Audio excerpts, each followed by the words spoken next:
When parents made it a problem that you needed their love and attention, there's a big risk that you internalize the belief that there's something wrong and dirty and shameful about you and your feelings. And when you grew up learning that people who expect loyalty and honesty only create horrible arguments at home, you may have trained yourself not to need loyalty and honesty, not to expect much, or not to admit that you long for someone to love you and commit to you. And then, of course, what happens is you don't get someone who loves you and commits to you. And I know what that's like, and making that transformation inside so that you accept and honor what you really want in a relationship, even when it means you walk away from someone you love, well, it requires courageous honesty with yourself and with other people. My letter today is from a woman I'll call Laura, and she writes, "Hello, Anna. I had never heard about the term limerence before last year when I started watching your YouTube videos. I felt like I related a lot to the stories you were talking about, and I benefited tremendously from the advice you gave. I recognized limerence in a lot of my previous relationships." All right, I've got my fairy pencil. I'm going to circle things that I want to come back to. I'll read it all the way through now so we can sort of get the lay of the land, and then I'll come back and talk about things, see if I can help Laura. To give you some background, I'm 27 years old, and I come from an immigrant family. My father was the first person to immigrate when I was only 7. I was very close to him, so when he left, I felt a sense of deep loss because our relationship after he came back was never the same. Even after we joined him, he was colder, verbally aggressive, never physically, would throw things at the wall when he was raging. He was moody, more focused on work or drinking than on loving and taking care of his family. I also found out he was cheating on my mother when I was 13, and the cheating caused a horrible family environment for many years. The environment got so much better, as well as my relationship with my dad, but the cheating never went away, and they are still together. I've spent the last 5 years working on myself so I can overcome my codependency. And I would say I've made so much progress, but I find myself still stuck on an almost ex that sounds like the classic example of limerence. I have a hard time understanding the nature of this relationship and how much of it is, quote, real, and how much of it is made up in my head. We met 7 years ago through a group of friends, and I felt love at first sight. Became obsessed with him for a week or two, and my obsession stopped as soon as I realized he was into me too. Interesting. This is when our on and off again dynamic began. It seemed like when I decided to give him a chance because of, at that moment I was feeling it, he would leave me on read for days or just run. And I had to look up what on read means, and it means not replying to a text, making it visible that you read it, but not replying. So leaving somebody hanging or waiting on a text. He would leave me on read for days or just run, but when I did the same because I had enough, he would come back showing a lot of interest. We would stop talking for months and then reconnect like nothing happened, even laughing at our behavior and repeat the same story all over again. Among our friends, it was known that he had a crush on me, and everyone thought I was the one preventing us from being together, when in fact, he would not let the relationship go further in any way and did not even seem interested in any sort of intimacy, mental or physical. He talked and acted like he did not want any commitment, yet he said that he liked to take things slow, even sexually, because supposedly he had feelings for me. Part of that was what made me feel so safe around him, and the fact that he was kind, patient, and would not scare me or scream at me. But another part of me got so frustrated that I tried to make him jealous, talking to him about other guys or friend zoning him many times. I wanted to make him want me, choose me. He was a great listener, but I would have to drag the words out of him, whether it was a normal conversation or just because I wanted to know how he felt so I could have some closure. But he spoke sweet nothings, and his actions never matched his words. We never got to be in a relationship or have sex, and only kissed 2 or 3 times at parties. However, I missed him a lot, and even though I dated in those times in between our communication, I would still miss him at times. A few years back, he moved to his home country and got a girlfriend, but the dynamic continued with that once-a-year communication that made me feel like maybe he had changed now, matured, or like maybe he was ready to end it with this girl, because in my mind, he was obsessed with me. And I had always been the love of his life. Even though I was clear on the fact that I logically did not want him. I found myself stalking him and his girlfriend online and waiting for him to text or to tell me he had loved me all along and that I was not crazy for thinking we had something special. Even though he had ignored me for so many years, neglected me, and made me feel like a total second option for so long, I still cared about him deeply. I still wished and wished it could be me and him in the end. So last year, he reached out to me and said, sorry for hurting me and for treating me poorly and disrespecting me, and that he wished the best for me and my family. And I said the same, but as soon as he started flirting, I immediately cut him off because I could no longer tolerate that childish attitude and the same pattern of communication. Plus, he had a girlfriend. However, I missed him afterwards, wishing he would text me again to choose me on my birthday. He reached out again, and I was so happy about it. I thought that was it. But as soon as he wanted to pick things up where we left them, I backed off. I realized he was still in a relationship and felt extremely disrespected that he would treat me like a side chick. I blocked him, and that was it for us. I'm aware I made mistakes too, and until only 2 years ago, I was trying to act cool and like I didn't like him as much as I did. I wanted to protect myself from a toxic relationship and someone who did not desire me. He's single now, and although I do not want to unblock him or text him or go back to him because I know I deserve true love, I find myself thinking about him a lot and wondering if he'll reach out and confess his feelings for me. It sounds dumb, I know, but I really want to know how to let him go. Anna, what do you think of this relationship? Do you think it was purely limerence or maybe there was something more? How can I get over him and move on? I want to be open to true love, and I feel like if I don't release him entirely, the universe won't send me a good partner, the one I deserve. I feel like I'm doomed because somehow he gets to live his life and date a lot, but I'm still stuck on him, unable to move on. I worry if I never move on, it will sabotage my future. I worry if I meet someone new, he will come back. I worry I will never get over him. Please give me some advice, Anna. Thank you. Much love from Laura. Okay, I think I can help you. This is a very common predicament for people who had childhoods like yours. What I heard, okay, you're young. You're at an important age where you have the opportunity to stop having this pattern now. So many of the people in our community, including myself, like the pattern kept going and going and going through the decades. And so the longer you do it, the more you miss out on happy relationships. It's never too late to change your pattern and do something different, but you're at a lovely time to change this now, okay? So you come from an immigrant family. I know that that can be a real stressor for families or for a person. Your father was the first person to immigrate when you were 7, crucial age. And you were very close, so when he left, you were full of loss. And you know what? It's interesting. My parents got divorced when I was 7, and I know about that. Oh, I pined away for my dad. And I did get to see him on weekends, but even so, I pined, and I think a groove went in there about, priming me. Maybe that's true for you too. You were primed too long for somebody you couldn't have, okay? But when you were reunited with him, the relationship was never the same. He was colder, verbally aggressive, never physically, would throw things at the wall when he was raging, moody, more focused on work or drinking than on loving or taking care of his family. And then you found out he was cheating on your mother when you were 13, and the cheating caused a horrible family environment. The fact that he was doing it and that it kept going and your family suffered with it, that just sounds like such a soup of grief and anger all around the family. And I can imagine as a little kid, you would have been like, oh, please, don't start the thing up again that makes mom so angry and sad. Don't do the thing that makes it feel like our family is on the verge of falling apart and all the danger that would come on it.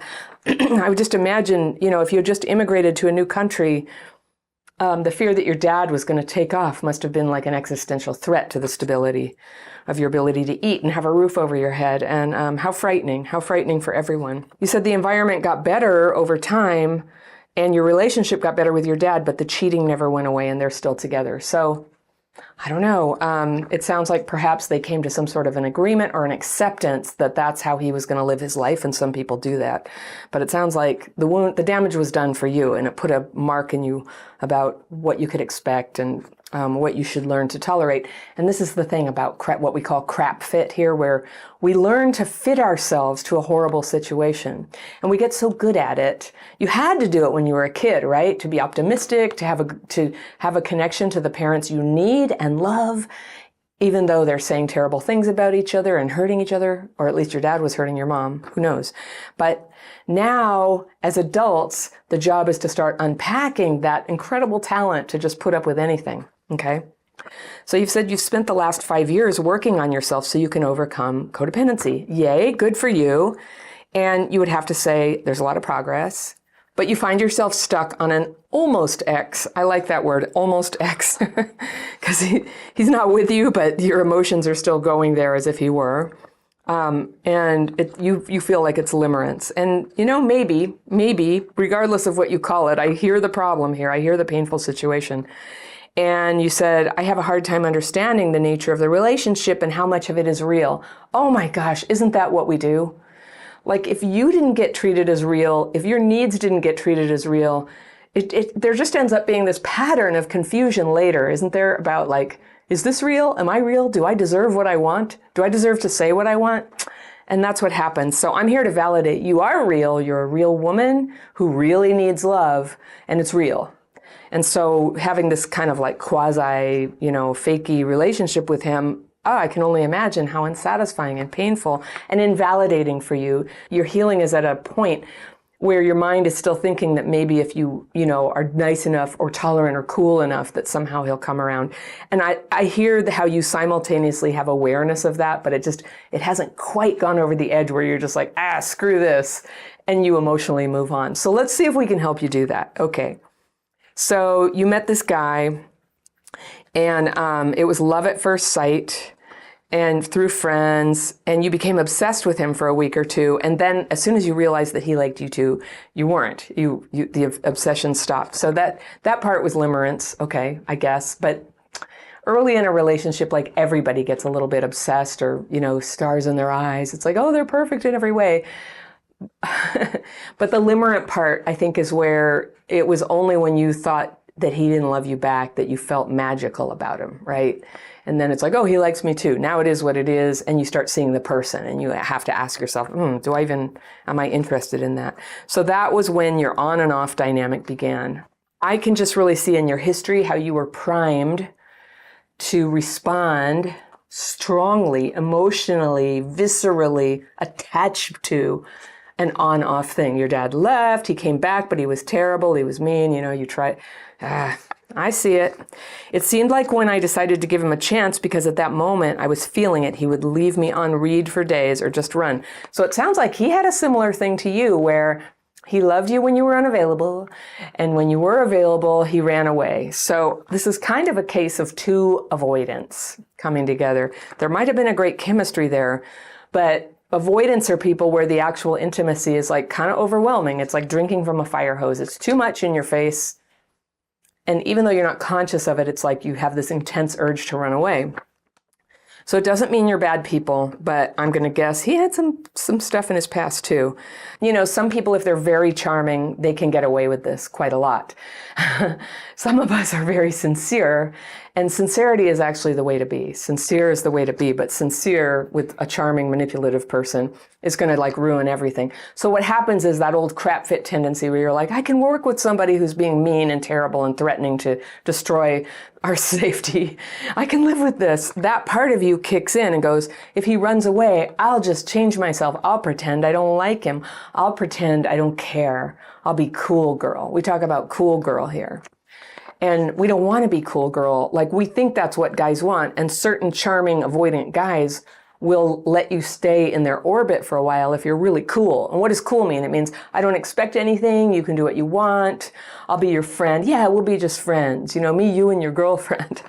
And that's not actually who you want to be. It's not honest. It's not workable. It's perennial. It's just a chronic devastation. And you know what complex PTSD is it's a chronic exposure to intense stress. So when you set yourself up in a quasi relationship where you're getting hurt again and again and again, it's taking your CPTSD and it's just like making it worse and worse and worse. So we want to turn that around and like undo that. We want to turn it back and undo that so you're not chronically stressing yourself. And the problem for a lot of us is that the excitement of the stress feels like we're getting somewhere. It feels like love and purpose and excitement. But actually it's just like damage, damage, damage. So sometimes we have to, like, I recommend so strongly that people who are healing their dating life, you know, we have a online community, we have a coaching program for dating, I have a dating course you can take, but in there, I recommend so strongly that you are together with other women who are also healing their patterns along these lines so that you can help each other. We need love, we need people, and we need a way to bounce off ideas, especially when our thinking is kind of like drifting off into like crap fit, into lack of self-worth, into I can put up with anything, or making disastrous choices, but believing that these choices are coming from outside of ourselves. Other people are doing it to us. We have no agency. Like, how could this even be happening? So it seemed like when you gave him a chance, he would run, and he'd come back showing a lot of interest. You'd stop talking for months and then reconnect like nothing happened. That's where you crap fitted. It did happen. You knew it, but you went along with nothing happened. And I know exactly why. I've been there. It's because if you say anything, if you brought to light the truth that this is a really shaky relationship that has to depend on suppression of needs, expectations, humanity to go along with the pretend, you know, we're such charming friends. Yeah, you said you laughed at your behavior. On one hand, it's funny, and on the other, it's just sucking the life out of you. It's not funny. And so you pretend nothing happened because of fear they're going to go away. That comes from a deep fear that you have to, like, hang on to this, you know, half-assed relationship because you'll never get anything better. But the truth is, you'll never get anything better if you hang on to this thing. You will be stuck in limbo so long as you hold on. And every time a relationship like this blows up, it's actually a celebration because you just took one step closer to true love, because you're not romantically, emotionally, mentally, you know, psychologically entangled in this thing that's just going in circles. It's never going anywhere. Just like, oh, silence for a while, talk, contact, hope, disappointment, you know, goes on and on. Among our friends, it was known that he had a crush on me, you say, and everybody thought that you were the one preventing you from being together, when in fact, he would not let the relationship go further in any way and did not even seem interested. He didn't want to have sex.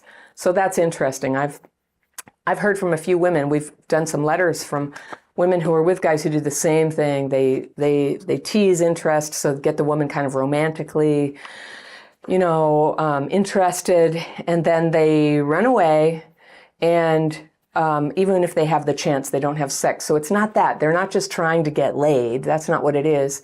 But I think it is something along those lines, but it's more about feeding off your energy, that some people want to feel that like interest in you, that they are in them. You know, they want to feel admired, adored, sought after. And that's all they can handle. And I don't know if it's because he's avoidant or because, you know, he's always really with somebody else and it's never enough for him to have a primary relationship. He's always got to be sort of tricking somebody else into giving him an extra dose of romantic energy. I don't know. But I don't think what he's doing is good, but I want to just sort of highlight here that as much as I see how your background makes you primed to do this, that you're actually doing it to yourself. You're setting yourself up. You keep going back to him. Like, you're telling me like a dozen ways that he's proven himself to be not the one, but you keep having hope. You keep trying to be friends. So that was some of the stuff you said here. He said he wanted to take things slow sexually because supposedly he had feelings for me. I don't know what you mean by supposedly. That he said he had feelings for you or that you interpret it. I don't know. But anyway, we know that whatever feelings he has for you are not the kind that result in actually being in a relationship, having sex, not seeing other people. So we know that much. A lot of, feelings, you know, we're human. We have feelings. So just having feelings isn't enough.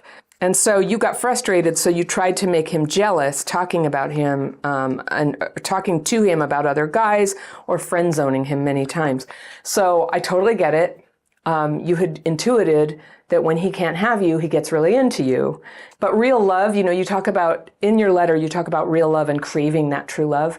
Where that comes from is from you being you, like never manipulative, never using hurting somebody or trying to make them jealous to get what you want.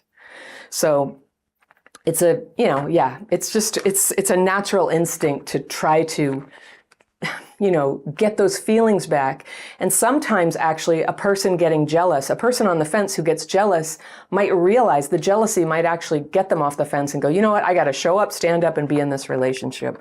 So I suppose it was worth a try. But for you to move on now to a more mature kind of relationship, I'm just going to say, just like set aside any attempt to make somebody jealous when what you actually want is their love. When the fact is you love them, you want that love back. So, you wanted him, to want you, to choose you. You bet. He's a good listener, but you'd have to drag words. He wouldn't say how he felt. Maybe he was a soft-spoken type, but I don't think so. I think he didn't say a lot because he was also observing the unspoken rule that what you don't talk about can remain in magical thinking land, can remain in that limbo where you can still exchange romantic energy without actually promising doodly, right? You said, I wanted to know how he felt so I could have closure. Good impulse. But he spoke sweet nothings. His actions never matched his words. We never got into a relationship, kissed a couple times. And even though, you dated, you would miss him. So you loved him, okay? That's what it is to be in love with somebody. You try to move on, but you're still feeling it. So you are right. Closure is a good thing. I think closure is often misunderstood in our culture. Closure is often, people are like, I want to go talk to somebody and get a whole conversation opened up so I can have closure. But the only closure that's worth anything is the one where you're completely honest. And so I'll get to that in a minute. Okay, so you said that maybe he changed, maybe he matured, maybe you had been the love of his life. And I could see why that was a possibility. That's not crazy. Even though I was clear on the fact that I logically didn't want him, I found myself stalking him and his girlfriend online. Yeah, logic, I totally get it. I think we all do. You knew, like, he's just showing all the signs that even if he did love you, he's an unreliable dude. And if he were your boyfriend, he'd be doing to you what he's doing to this girlfriend he has and, like, staying in contact and keeping things kind of romantically fluffed up with you, right? So you still wished it could be you and him in the end. You want to be special. Yes. Honor that. That's good. That part is good. Okay. So last year he reached out and said he was sorry for hurting you and treating you poorly and disrespecting you. So, okay. If I were his coach, I would have said, no, don't reach out. The way that you honor and respect and stop hurting this woman is just leave her alone. Leave her alone. She's healing her wounds. Every time you contact her, it opens them up, and you're doing it again, whether you want to or not. And you noticed he was flirting. And isn't that true? Apologies are such a convenient opportunity to fluff up the energy again or see if you can get somebody back where you want them. So you cut him off. Good girl. Could no longer tolerate, same pattern. Plus he had a girlfriend. Yes, good. Just try not to do that to other women. Okay. However, I missed him, of course. That's going to happen. Wishing he would text again and choose you. And on your birthday, he did reach out and you were so happy and you thought this was it. So yeah, his actions of staying connected were matching with your hopes and turning into like a big flash of like, oh, it's on, it's happening, it's on, it's back. But no, disappointment again. He was still in a relationship and you felt extremely disrespected. So, and treated like a side chick. Now, I don't know if you told him very clearly at that time, you have a girlfriend, I'm in love with you, I don't want any contact with you. If you're ever single, contact me or don't ever contact me again. I'm going to get there, okay? That's kind of like, if you haven't made that clear, then it's really common in this culture generally, for all the people who aren't traumatized and who can handle it, they like stay friends, they stay connected, they have girlfriends and then they reach out. I don't know. It's all incredibly painful to be any person in that triangle for a person with CPTSD and attachment wounds and abandonment wounds. So, we can do things much more clearly and deliberately, and things can turn out so much better. And we can go directly to the kind of dating, the kind of people we would like to date who are capable, who also want what we want. They might not be the one, but at least the ones you're trying they're on board, they're capable. Instead of getting drawn into these ones who match these old wounds, who are never going to work out. And I can see this guy's never going to work out. I know you can too. Okay. So he's single now. That's significant to me. I'll tell you why it's significant. If he is single and you know that for a fact, if you did want a closure conversation, it would be okay to contact him. It's going to hurt. It's going to be terrible. But it might be that I think that there's a time and a place sometimes if you're hung up on somebody to have that conversation. I don't advocate going into it when, trying to get that to happen when they're in a relationship. It's like karmically, you want to stop doing that. Do not interfere with relationships. If there's any chance this person you're hung up on is in a relationship, don't do it. Don't do it. I think that if you want a good, happy relationship, you have to completely change your standards, meaning how you treat other people in relationships. Even if the guy is trying to mess up his relationship to keep getting your energy, you don't participate in that, okay? So yeah, you very rightfully fear you won't get a good partner, but I thought what was interesting is I want to be open to true love and feel like if I don't release him entirely, the universe won't send a good partner, the one I deserve. And I circled those two things because I totally know what you mean. I understand the logic of what you're saying, but I think it's helpful sometimes to get out of the word deserve. Like all living things deserve love, but not everybody gets it. And some of us make self-defeating choices that sabotage that.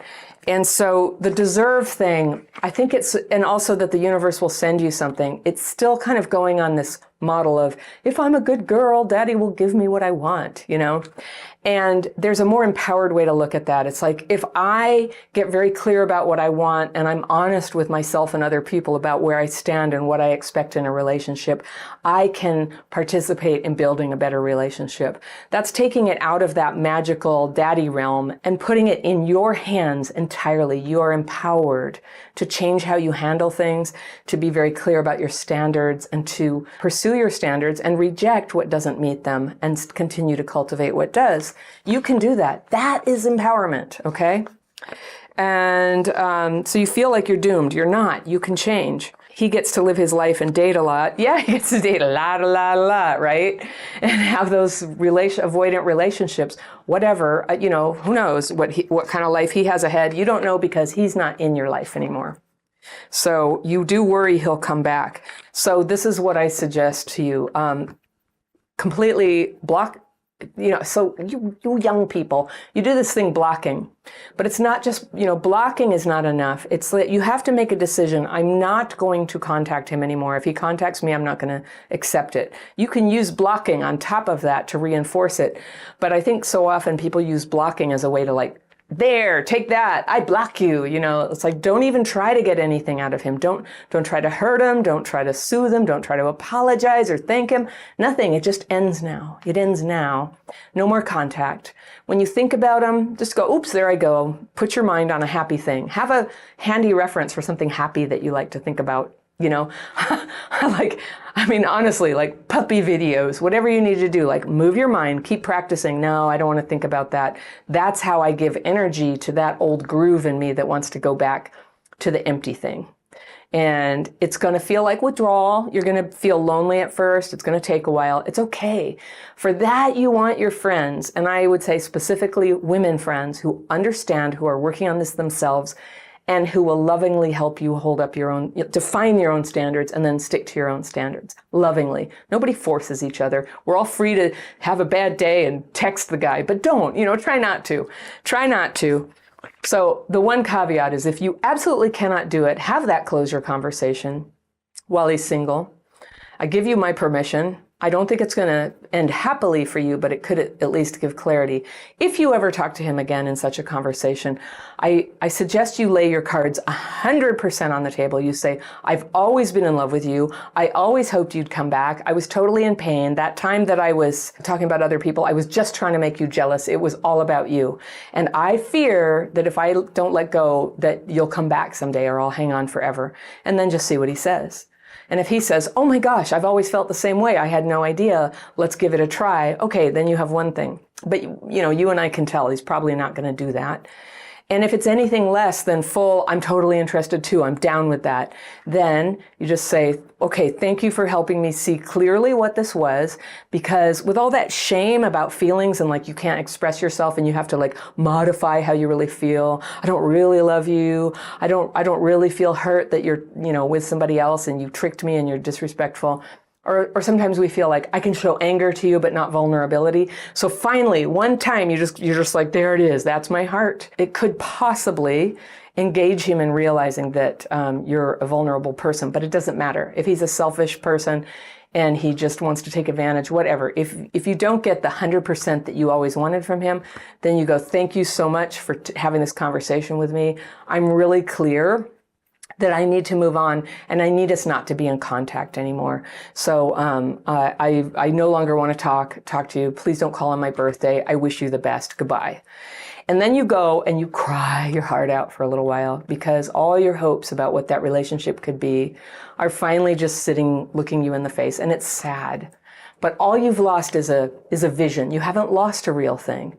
You've lost a vision, what you hoped would be, and that hope can stay alive. And finally, all that emotional energy in you can be used to show up for real with all your emotional availability and all your love for a real person who does meet your standards of what you need. And beware, when you meet that person, it's going to be intense. For you to actually love and be loved, all this stuff is going to come up. You've been through a lot. And you want to go really slow so that this is somebody who is your friend and who can hang in there and who knows you have a couple of touchy spots and who can hang in there and be supportive of you, or at least not abandon you just because you have feelings sometimes. And you can continue to be honest. That's my wish for you, Laura. When you're really, really into someone, but you can't tell them how you feel because on some level, you know they don't feel the same way, you might be tempted to be their friend and keep pretending you're this incredibly nice person and you're there for them always, but secretly you're hoping that they'll come around and realize someday that you're the one and they'll reciprocate your feelings. So this is a form of limerence, pretending you're a friend to manipulate them into staying in your life. So the fantasy of being with them can keep providing you with fuel to keep going in your life. What the fantasy does for you is it keeps you from having to face reality, that you're alone, actually, that this person isn't into you, or they'd have shown you that by now, and that the only way you're going to find love is by letting go of the fantasy and opening up your life to something new. Now, it's obvious when I say it, right?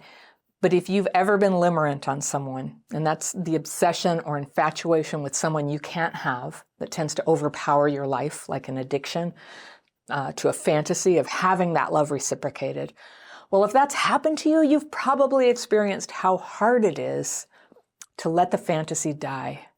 It seems like the only good thing in your world, but because limerence will suck the life out of you, the pain of continuing the fantasy just becomes too much. Like if that's the best thing you've got, that is a wake-up call that you need more joy and more love in your life. Today I'm sharing a video from my archive where I answer a letter from a man who is in this very situation, and here's the video.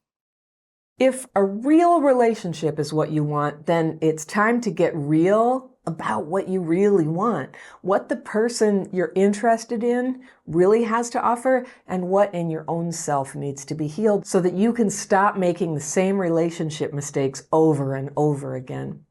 Real relationships involve pain and loss sometimes. You can get rejected. You could be deceived. You could end up settling for less than you really want. You could end up in a bad situation and feel stuck there. Now, these are real stakes, and they can easily come into play when you dodge some of the responsibility and courage required to show up, be vulnerable, and let another person get to know you enough to maybe fall in love with you. Now, none of that can happen when you hide how you feel, remaining separate, apart from the person you're in love with, and pouring all that emotional energy into a fantasy version of how things could be with them. I'm not just talking about imagining a romance with someone who's not in a relationship with you. I'm talking about the kind of one-sided romance where the intensity of your feelings and your vision of the potential of the relationship is just going up like here, and you're so tuned into every sign they give you that they might feel the same way, but your communication and openness about the nature of your feelings is way down here. You're hiding what a big deal they are to you, or hiding the fact that you're interested romantically, or you're pretending to be just friends. Not only do healthy people not find this kind of hiding attractive, but it can absolutely hollow out your actual life. You end up alone, All that energy is going basically into like nothing, into air. That's what a fantasy is. A place in your mind that you keep locked up so you don't have to face what's real. Nothing can be built in a fantasy relationship. Nothing can deepen, and no one is there for you at the end of the day, which is the very thing that made you afraid to face what's real in the first place. Fear that you would end up being rejected, so you end up sacrificing the possibility of being with anyone. If real love is what you want, it's important to own that, to spot fantasy energy when it's happening and shine the light of day on it, to come back to your real self and do good things there to make real love possible. All right, I got a letter the other day from someone I'll call Jim, and he writes, "Hi, Anna. I grew up very emotionally neglected by both parents. I grew up in a two-parent home, middle class, and never lacked for any physical needs. However, my emotional needs as a child were never met or cared for. I have memories that go back to age 3, but I have not a single memory of either my mother or father telling me they loved me or even giving me a hug." This becomes significant. Okay.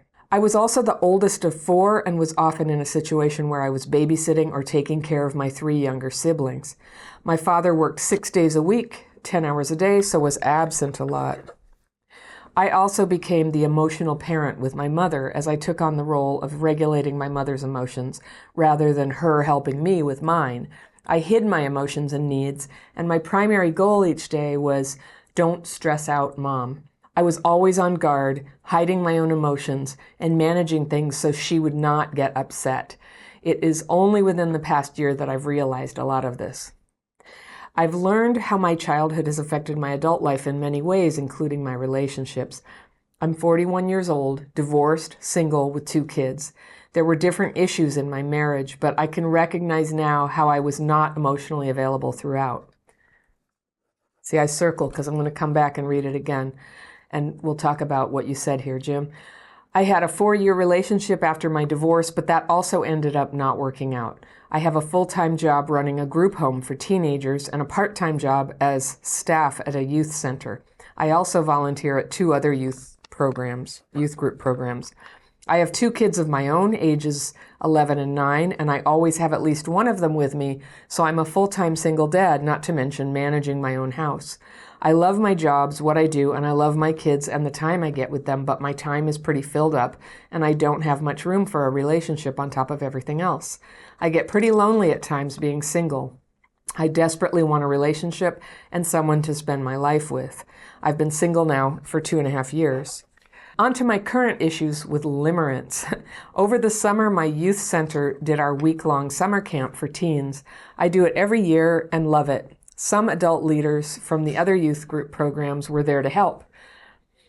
One of them being a beautiful young woman who I met there on the first day. Throughout the week, we spent a good bit of time around each other during the various activities. We also had some good interactions and conversations, talking and laughing. I felt like we connected in some ways throughout the week. A week like that is a bonding experience anyway among the staff team due to the shared mission of our experience.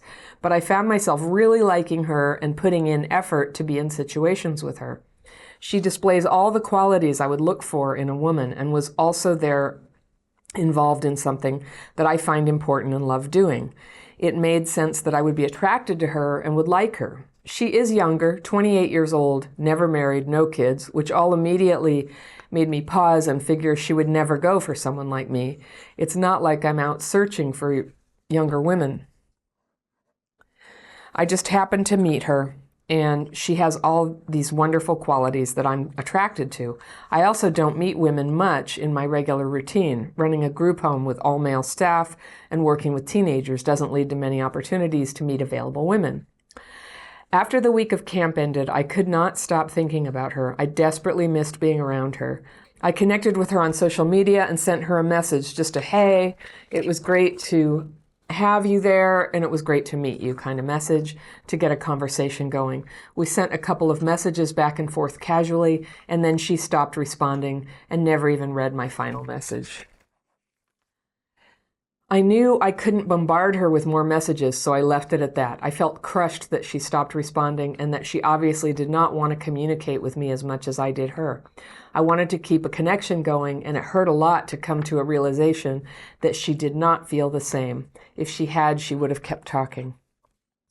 I continued to keep thinking and obsessing about her, crying at times because I did not have the connection with her that I wanted. She just seems like the perfect person for me. I started volunteering at the same youth group location where she volunteers. I got to be around her a bit there, but sometimes would find myself getting nervous, worried about what to say, then leaving and not even talking to her. Those times would lead me to feeling completely crushed that night. However, on a couple occasions, I did talk to her, and we would have a good conversation catching up with each other. Those times would lead to a huge high feeling of hope and happiness. After a couple of months of just hoping to be around her and maybe connect more through conversation, I was scrolling through social media and saw a post of her in a relationship, a seemingly brand new one. It just emotionally devastated me. Then only a month later, scrolling through again, I see a post of her getting engaged, the actual video of it happening. I was completely crushed again. She must have been dating him for a while and no one in my circle realized. I had already known she wasn't interested in me because of the lack of response or reaching out to me past the short conversations we would sometimes have, but I still had hope in my head. To see her engagement was very hard. It's still fresh and I'm thinking about her a lot. She's amazing and has all the qualities I think I want.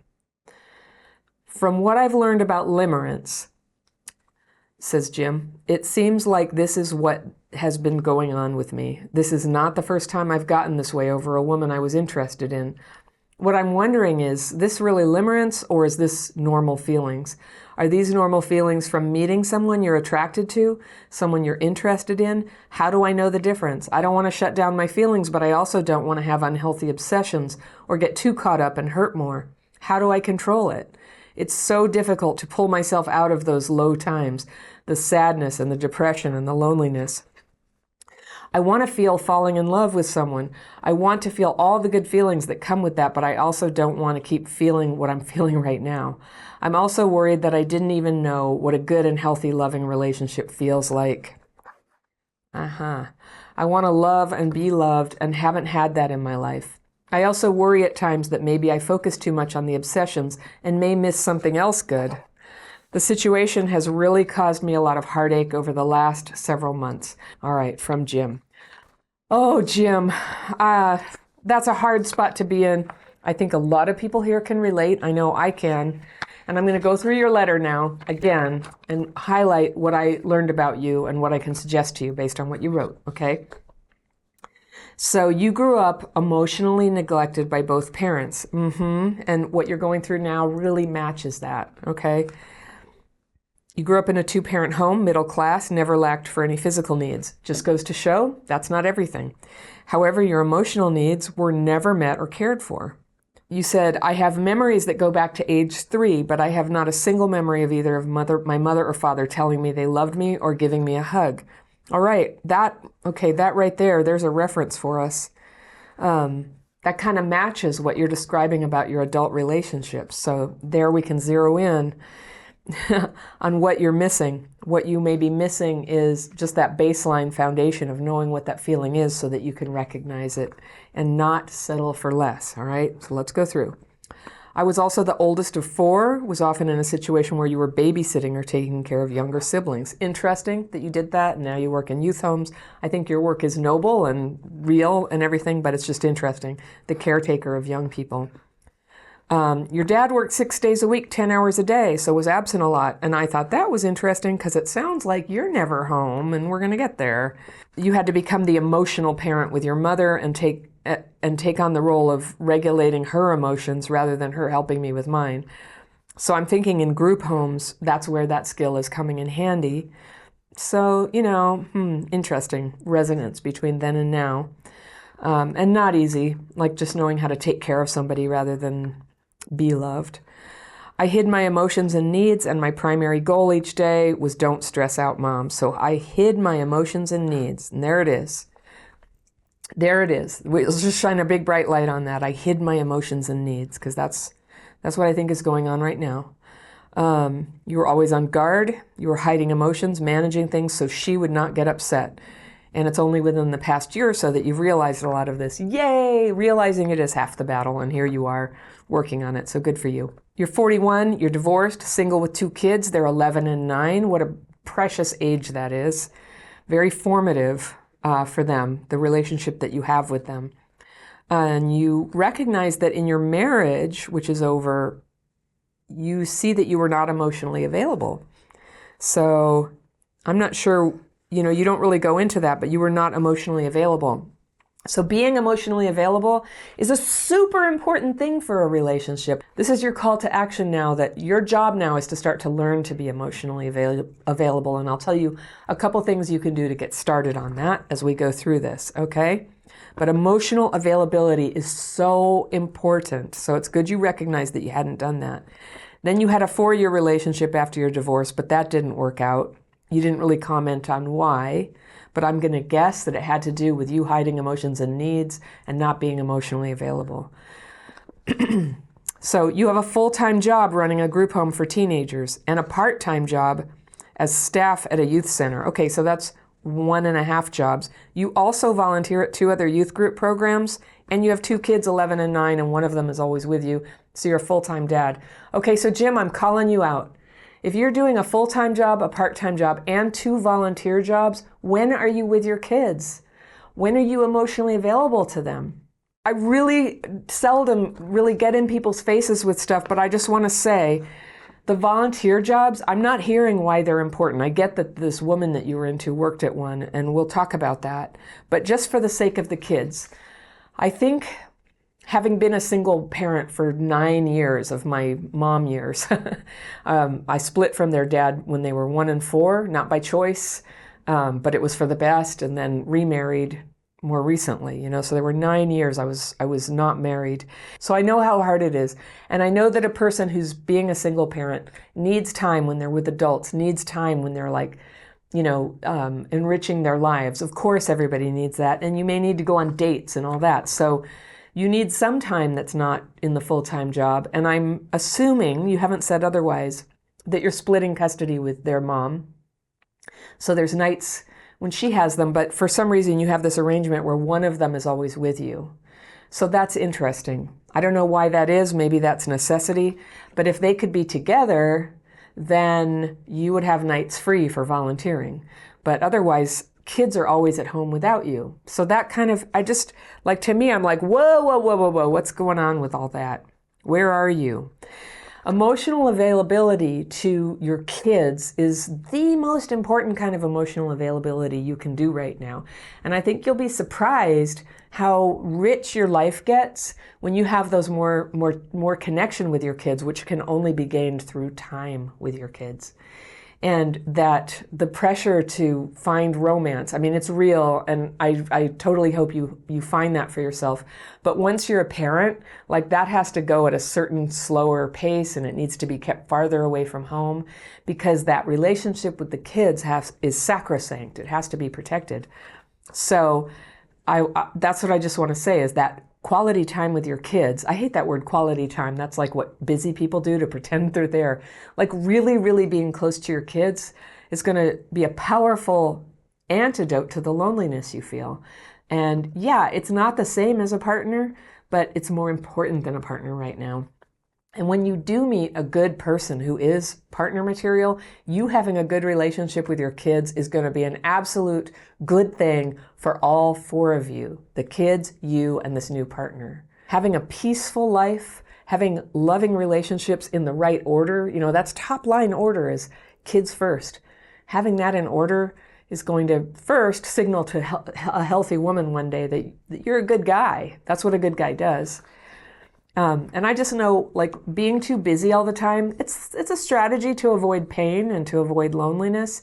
And anything that we do to avoid, it's basically, it's kind of the same thing as doing a drug or something. We don't develop during that time. The time that you're caring for kids or all by yourself is time when you can bring into your awareness those parts of yourself that still need healing, rather than running from it all the time. That's how we can stay stuck in a developmental delay. And I use the word developmental delay for what childhood PTSD can do to us. And healing means the delay ends and we start developing. We move forward in life. So I encourage you to have more time alone and less time working. I'm sure money is an issue. This isn't high-paid work you're talking about, but the volunteering doesn't pay anything. So there you have that. So you say, yeah, your time is pretty filled up and you don't have much room for a relationship on top of everything else. This is true. And you get pretty lonely. It's been 2.5 years, and I know that's hard. And I remember being in the same boat, and it felt so important to meet somebody. Looking back, though, with my retrospecto goggles, that the time with the kids is the most memorable time. The, dates I went on or, worrying about relationships is totally water under the bridge. When I did get enough healing done that a really good relationship could fall into place, first of all, he didn't even meet the kids for a year. They didn't meet him because I didn't want to bring relationship problems or somebody who was going to come and go out of their life into their life one more time. And so that's another thing I would recommend to you is that when you do date, and we're going to get to this situation at hand, but I just want to say when you do date, take it real slow. Okay. I'm going to talk about reality, the reality of dating as a single parent, because that's what this video is about getting real with yourself and what you really need. All right. So over the summer, your youth center did a week-long summer camp for teens. You do it every year. You love it. It sounds like incredible fun. Some adult leaders from other youth group programs were there to help, and one of them was this beautiful young woman. And you talked to her, you got to know her, you laughed. There was a meaningful connection because you both are on this, common mission to serve teenagers and make life better for them, which is great. And a week like that is a bonding experience. I get it. I get why you would really be able to connect closely with somebody in that situation. So that's all good. And then you say she displays all the qualities that I would look for in a woman, all except one. So it made sense to be attracted. She's 28, you're 41. That's not a deal-breaking age difference. It's definitely notable, and you know that. And you being a single dad, and she's never married. It's, she's at an age where there's a high probability she would want more kids. So there may be, there's a lot of stuff that would be worked out through getting to know you with somebody if you were to date them, but it didn't ever progress to dating. So you thought she would never go for it. It's not what you were looking for was a younger woman, but it just happened, and these things happen, and that's okay, and that's beautiful. Okay. After camp ended, you couldn't stop thinking about her, you desperately missed her, and you wrote to her on social media, okay? And you said, hey, it was just great to meet you, kind of message to get the conversation going. There were a couple messages, and then she stopped responding, and she never even read the final message. And that's kind of cryptic. I'm curious about what that was, but I knew I couldn't bombard her with more messages. Good call. That's true. There was no reciprocation. So you left it at that, but you felt crushed that she stopped responding and that she obviously didn't want to communicate as much. And you wanted to keep the connection going, and it hurt a lot to come to the realization that she didn't feel the same. And if she had, she would have kept talking. Right on. Good. You're reading the signals correctly. You did something right here. You got it resolved fairly quickly. You did it passively, not by actually talking to her about how you felt. But at least it was only a couple of messages. But I think there was a lack of completion here and this devastation that you feel. So you say you continue to think about and obsessing on her. So yeah, obsessing happens when there's no sunshine on it, when you're staying in a non-real fantasy version of the relationship rather than the real one. The real one is painful because she didn't even return your messages. And so this is where we kind of split off, and part of us just continues to have a relationship with the idea of somebody, and that's very comforting to us, and it's this escape. And actually, as a former single parent, I totally understand the desire to escape. I don't think you're a bad person, but I'm just here to kind of help shake you out of this now so that you can get on with having a real relationship, all right? And you keep saying she just seems like the perfect person for you, and you put that in present tense. I'll tell you why she's not the perfect person for you, not even close, is she has a boyfriend, all right? Your perfect person is single, available, and in love with you. That's your perfect person. And anybody who doesn't meet those criteria, is a terrible person for you. They're just not good at all. All right. So first, I'm just going to come in here and say the thing, the elephant in the room. She's not the perfect person for you. She's a terrible person for you. It's totally because of something you know about her. Right. So then you say, after finding this out, you started volunteering at the same youth group location where she volunteers. That's why I was going on and on about the kids. All right. Second volunteer gig.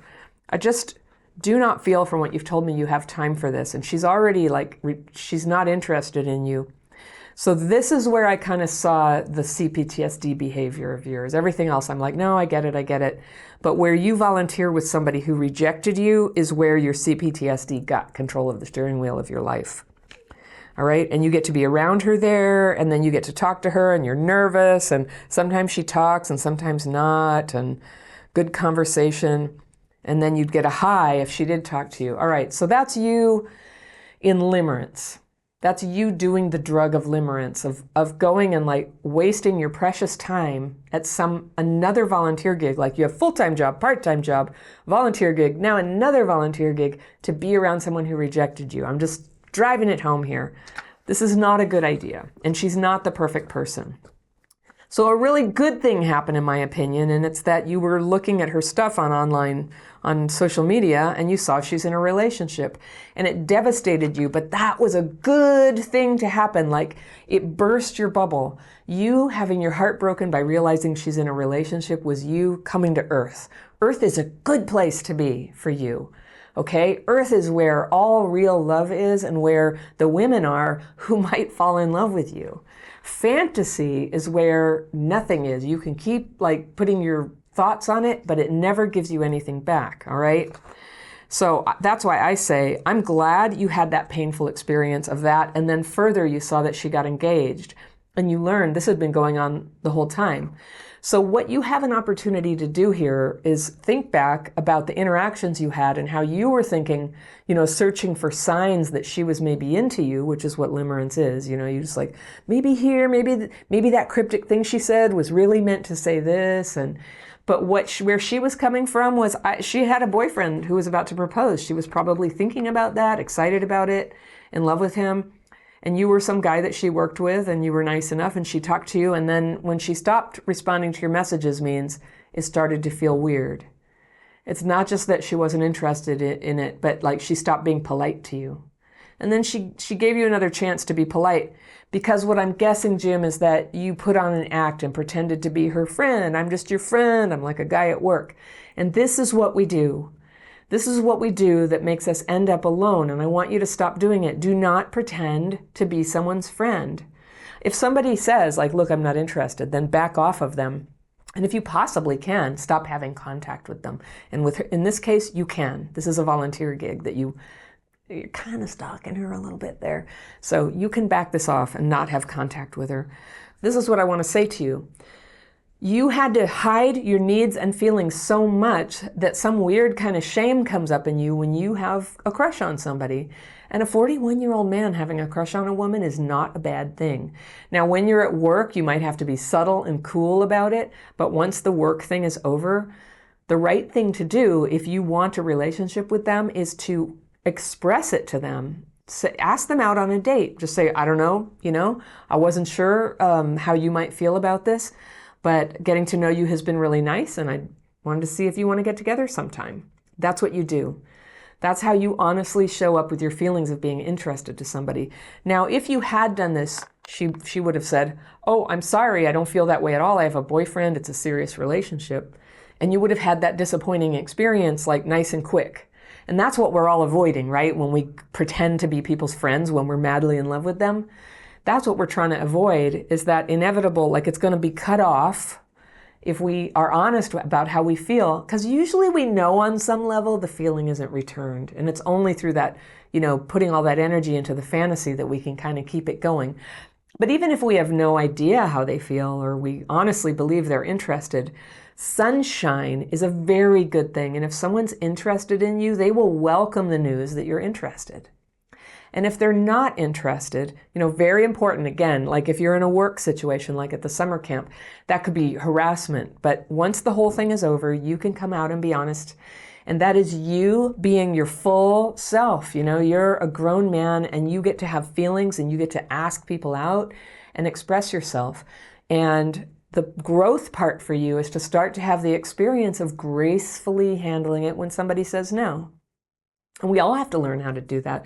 And I bet you've done it in all kinds of situations for work and, you know, things that you've tried to do, wanted to get involved with, and probably dating.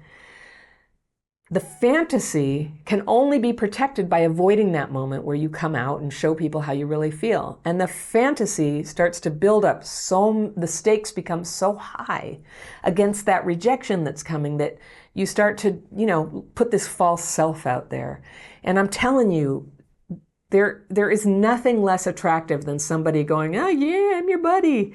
And you feel that vibe from them, like that's what creepy means, is somebody not being straightforward about how they feel. I guess there's ways of being creepy, you know, creepy people who actually like stalk and pursue, that's creepy. But that dishonesty where you're vibing somebody at being into them and then you're pretending to be their buddy, like it's not trustworthy.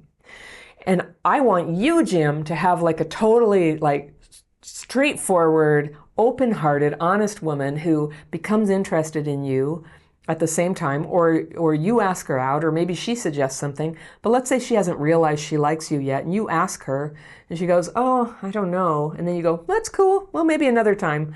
You gracefully let people have a choice about whether to date you or not, and then we go home and we learn to deal with it. And that's why I spend so much time teaching my daily practice techniques, because those are the techniques that I use every day to deal with all the disappointments, all the embarrassment, all the rejections. You know, there's just little things all day long that trigger us, you know, that trigger hurt feelings or shame or old PTSD stuff.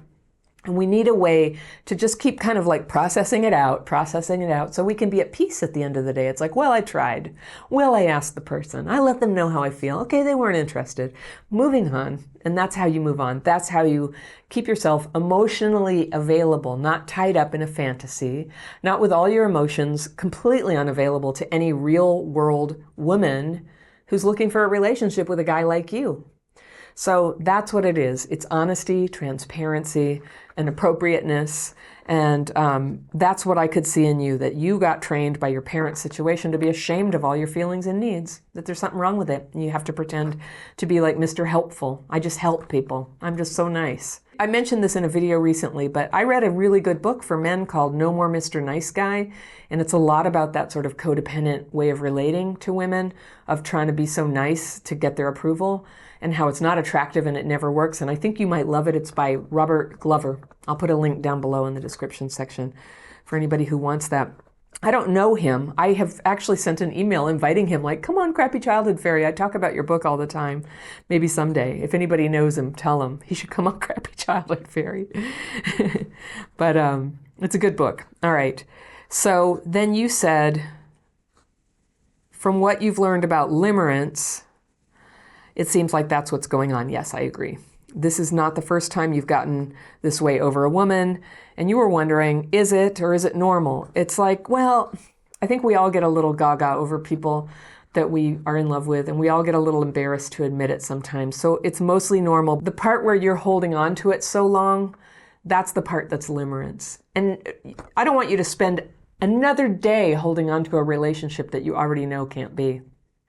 That's another day you can't be emotionally available and like out there meeting somebody great, all right? And it's another day that your emotional presence is missing from home with those kids of yours. And oh, you have an opportunity to give them that foundation of a loving and present dad who's really there for them and isn't just kind of spaced out and always kind of thinking of something that's not in the room. Right here in the room, helping with homework, disciplining, loving them, supporting them, showing up at their activities, helping them be on time, helping them discern good behavior, good decisions. This is your top priority, okay? So anything that takes you out of that is automatically like not good for you. What's good for the kids is good for you. All right. And with less volunteering and more focus on the kids and developing your emotional availability to them, I think you're going to have a different result next time you get a crush on somebody. And another opportunity will come. You're at a great age for this. You sound so, self-aware, and you make an effort, and you're a catch. and you can have this. But you got to get these like limerence stuff out of the way. It's just, it's like puncturing your own tires every day. It's not a good thing to do. So you don't want to shut down your feelings, but you got to shut down your feelings for this woman, and you can. So you say, I want to feel falling in love with someone. I want to feel all the good things that come with that. I want you to have that too. And I don't want you to have, just like you said, the part where you just find out like that they were like with somebody else the whole time. Only a CPTSD kid can go on that long not realizing that they're not getting something back. So that's what you can train yourself to do. I have a dating course. You might want to check it out. I'll put a link to it down below, and also a quiz that shows you common symptoms that childhood trauma might be affecting your dating life. But I teach very directly how you can detect an available versus an unavailable person and start to really identify like what's your pattern. Where is it that you sort of like a switch flips and you can't see it? Where does that happen, and how can you actually keep yourself like really grounded and seeing clearly what's going on? And I have distinct exercises for that. So you might want to check that out. I really encourage you, Jim, don't do this alone. It's so important to have people who care about you and know you, and you're talking honestly with them. And maybe you have that. You didn't mention this here, but like man friends would be very good for you to have, or maybe a 12-step fellowship of some kind with the men. It's, if you're somebody prone to limerence, it's really easy to kind of bring it with you everywhere you go. So for anybody listening, if you're thinking about going to a 12-step program to deal with limerence, maybe Sex and Love Addicts Anonymous or one of the other programs you qualify for, I would just really exhort you to get some boundaries around any kind of pursuit of romance in those programs. It's not a good place to do it, generally speaking. It can happen, but leave it. Like, just say for at least 1 year, all I'm going to do is get a sponsor and work this program, and I am not going to date here. And I've been around 12-step programs, and I'll just say, just many a person just goes down over that kind of thing. It always feels like if love came along, it would fix us. And it's true that what we need is love, but romantic love is kind of at the top of the pyramid. And we start with the other kinds of like, treating ourselves with love, treating our kids with love, treating our friends with love, treating the people in our lives who care about us with love, and developing those relationships, and then learning about the wound from our childhood trauma and learning to overcome it. I have this thing, the daily practice. Check that out. I just have all kinds of tools for people. That's what I do, is I help people have a way to calm their symptoms and be able to make good choices for themselves. It's so important. All right? That's how you're going to get love. It's become totally normal in this culture to believe that when someone has broken your heart and sucked the life out of you, that if you can just be friends, the emotional chaos will stop and you'll become emotionally available to have a great relationship with some healthy person who comes along. If you're friends with someone, you act like friends. They don't make you feel like you're dying. They don't make you feel like they don't care. They don't make you feel like you have to save them. And they don't pursue impulsive sex with you off and on and then treat you like you're crazy for having feelings. Let's just be friends is a good intention, but almost never possible for healthy people. And if the relationship has already drained you and driven you to the edge, it's time to ask yourself if you're using the pretense of friendship to cling to a toxic relationship. Why would anybody want to do that? My letter today is from a woman I'll call Lauren, and she writes, "Hi, Anna. What do you do when you close the door on someone but they keep pursuing you? I'm trying to close the door on a toxic, hot and cold relationship that's been ongoing for 10 months now." All right, I've got my fairy pencil. I'm going to be circling things I want to come back to, but right now I'm just going to read through Lauren's letter so I can see if I can help. All right. She says, "You've heard it all before, I'm sure. I have CPTSD from my childhood. My father was pretty normal and kind, but my mother is severely autistic and suffered abuse as a child. She was an authoritarian parent, one who criticized heavily, lashed out emotionally, and was unable to regulate her own emotions, much less anyone else's. She also suffered from chronic migraines that made her bedridden for days on end, leaving us children to fend for ourselves while our dad was at work. Yet at times, my mother could also be incredibly warm and loving and present. The entire household operated depending on her health and her moods, and so we vacillated between the two extremes of hot and cold. Trauma bond, says Lauren. This gave me an anxious, preoccupied attachment style, she says, and that's someone who is fearful of abandonment, basically, which shows up in my romantic relationships again and again. 3 years ago, I joined a soccer team, and I met a guy I'll call Charlie, and immediately fell into limerence. Okay. We were both dating other people at the time. But I fantasized about us being together. A huge factor at play was how physically attractive I found him. Many of my female friends commented on how good-looking he was. My brain thought he was out of my league, far too good-looking for me. Finally, after some years, I was able to detangle myself from the super codependent relationship I'd been in. Charlie got dumped by the girl he was seeing. As soon as we were both single, he started pursuing me, and we hooked up. I had never had a casual hookup before, so I assumed that this was the start of us dating. It wasn't. We hooked up a few times after that, but his behavior was avoidant and unclear. I felt like I was chasing and he was running away. Finally, I asked him point blank what he was looking for, and he said he wasn't looking for a relationship at that time. So I told him we should go back to being friends, and he agreed. And then I suffered, that's right, 10 months of hot and cold behavior. I've read enough about dismissive avoidant attachment to think that we were absolutely in an anxious, preoccupied meets dismissive avoidant relationship. Okay, so she's framing that as attachment styles. It went like this. I would settle into us being just friends, but he would never leave it at just that, always flirting with me and pursuing me. Many times through the summer, we would sit on my front step and talk and drink until 3 a.m. I was so attracted to him, I told myself I would be fine just being friends with benefits. So sometimes I would try to initiate a physical relationship. Once at 3 a.m., I asked him point blank to kiss me, and he told me point blank, that is a bad idea. Okay. So not only would he not date me, he would also not sleep with me, and he wouldn't leave me alone.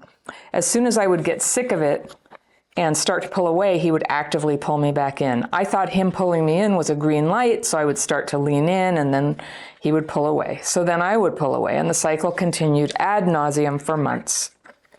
I think we were both at fault for the dynamic. It takes two to tango. I have a deep abandonment wound, so whenever he would pull away or take extra long to reply to a text or flake on plans, I would go into that abandonment melange. That's the super intense abandonment depression that we go into, those of us who were abandoned as kids, and feel like my entire world was ending. Being rejected felt so shameful and made me attack myself. The couple of times he left me on red or didn't show up for plans, it consumed my thoughts and my energy.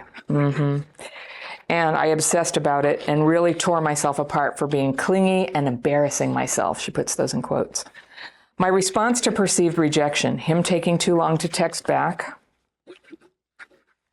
or not showing up for coffee, was to hit the eject button, like the time that I dramatically returned all his stuff to his house in the middle of the night, or engaged in emotional abuse by threatening to break it off over and over again. I must have had the breakup conversation with him about 6 or 7 times, giving him countless ultimatums and pressuring him to either commit or quit. Sometimes I would go out with other people and watch as it made Charlie jealous. That was when he pursued me the hardest and pursued me the hardest and drunkenly told me he loved me and had sex with me. It was because he had seen me out on a date with another man. I knew at this time that I had earned his love in the shittiest way possible, but it still felt good. His dismissive, avoidant tendencies meant he rarely gave me compliments, didn't treat me or buy me anything, and wouldn't verbalize how he felt about me. But when he was jealous, he did. In December, things changed. He started acting like my boyfriend, buying me food, taking me out on dates, texting me every day, being sweet verbally, spending more nights together. I was scared to ask him what we were in case he rejected me again. And so I decided to just accept the change in his behavior and see where it went. Then he got wasted on New Year's Eve and slept with a stranger. I didn't know about it. Over the next month, he consumed himself with guilt and shame and pulled away from me. We started our toxic cycle of me threatening to leave and him winning me back all over again. Things were bad again, but I didn't know why. In February, I really started to pull away. He started getting blackout drunk every single weekend and sleeping with his ex, which I was also in the dark about. As far as I knew, we were still dating, sort of. He never once gave our relationship a label, no matter how I pressured him. So I wasn't even sure if dating was the word. He told me he wanted desperately to meet and talk about our relationship, and I agreed. He stood me up. Apparently, he was too afraid to face me and admit that he'd been sleeping around. It felt like a slap in my face. I blocked him on everything. This tore him apart, and my friends told me about him showing up to soccer blackout drunk and doing other dramatic attention-grabbing behaviors. After a week of me avoiding him, I ran into him on the street. He looked so shattered that my wall broke down, and I immediately fell into his arms. He was shaking and very emotional. We talked everything out, and it was the greatest conversation ever. He came clean about everything and was so deeply ashamed of himself and his substance abuse and was talking about going to therapy and being better. I didn't forgive him, but I didn't attack him either. I listened and told him that I cared about him, but for my own protection, I would need us to be just friends again. And that I would never, ever let him hurt me like that again. I have never felt so close to anyone in my whole life. Interesting. Okay. We cried and told each other I love you for the first time. I know Charlie loves me deeply. We hadn't meant to hurt each other. It was just our dynamic, but I can also see outside the limerence and know that love isn't ever going to change anything. Our wounds and trauma rub up against each other in exactly the wrong way and send us both spiraling down toxic pathways. I'm currently doing the work on myself to change, but I don't believe Charlie is ready to do the work. Now we're back to being friends. But because of our soccer team, we're always in each other's orbit, and I feel like my vision flickers between reality and fantasy. Sometimes I'm crystal clear about the reality of the situation and know he's a dead end and I don't obsess about him or engage with him. But anytime I'm in a vulnerable place, I want to dip back into that fantasy, and despite my putting up a boundary, he's still pursuing and flirting with me just like he always has, trying to get my attention. And sometimes it works. Sometimes we all go out for drinks and I avoid Charlie for the first hour. But he knows exactly what to say and what to do to pull me back in, and suddenly I'm flirting with him at a party and I feel the cycle starting all over again. I'm not sure whether I need to strengthen myself internally or try to willpower myself to a place of distance and safety, or whether I need to put up practical boundaries like quitting the soccer team or not going out for drinks if he'll be there, or blocking his number.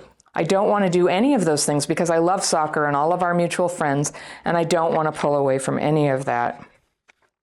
I also heard from a friend that Charlie is in agony, trying to read my mixed signals right now. Now I'm doing to him what he always did to me, playing hot and cold.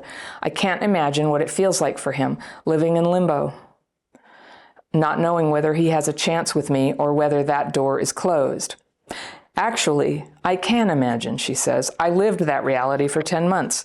Please help me close the door. Thank you so much for reading. Best, Lauren. Okay, Lauren, I can definitely help on this one. Here we go. All right. So you say, what do you do when you close the door on someone but they keep pursuing you? So Lauren, you've never tried that yet. You have never closed the door on this guy. I'm just going to bust you right here. That door remains open with this pretense that you can just be friends. All right.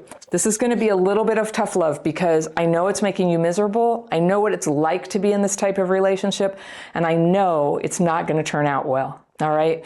So the longer you keep telling yourself that you have actually set up some kind of meaningful boundary, but he just keeps doing this thing, the longer you're going to be unhappy and unavailable for an actual relationship. So let's go through.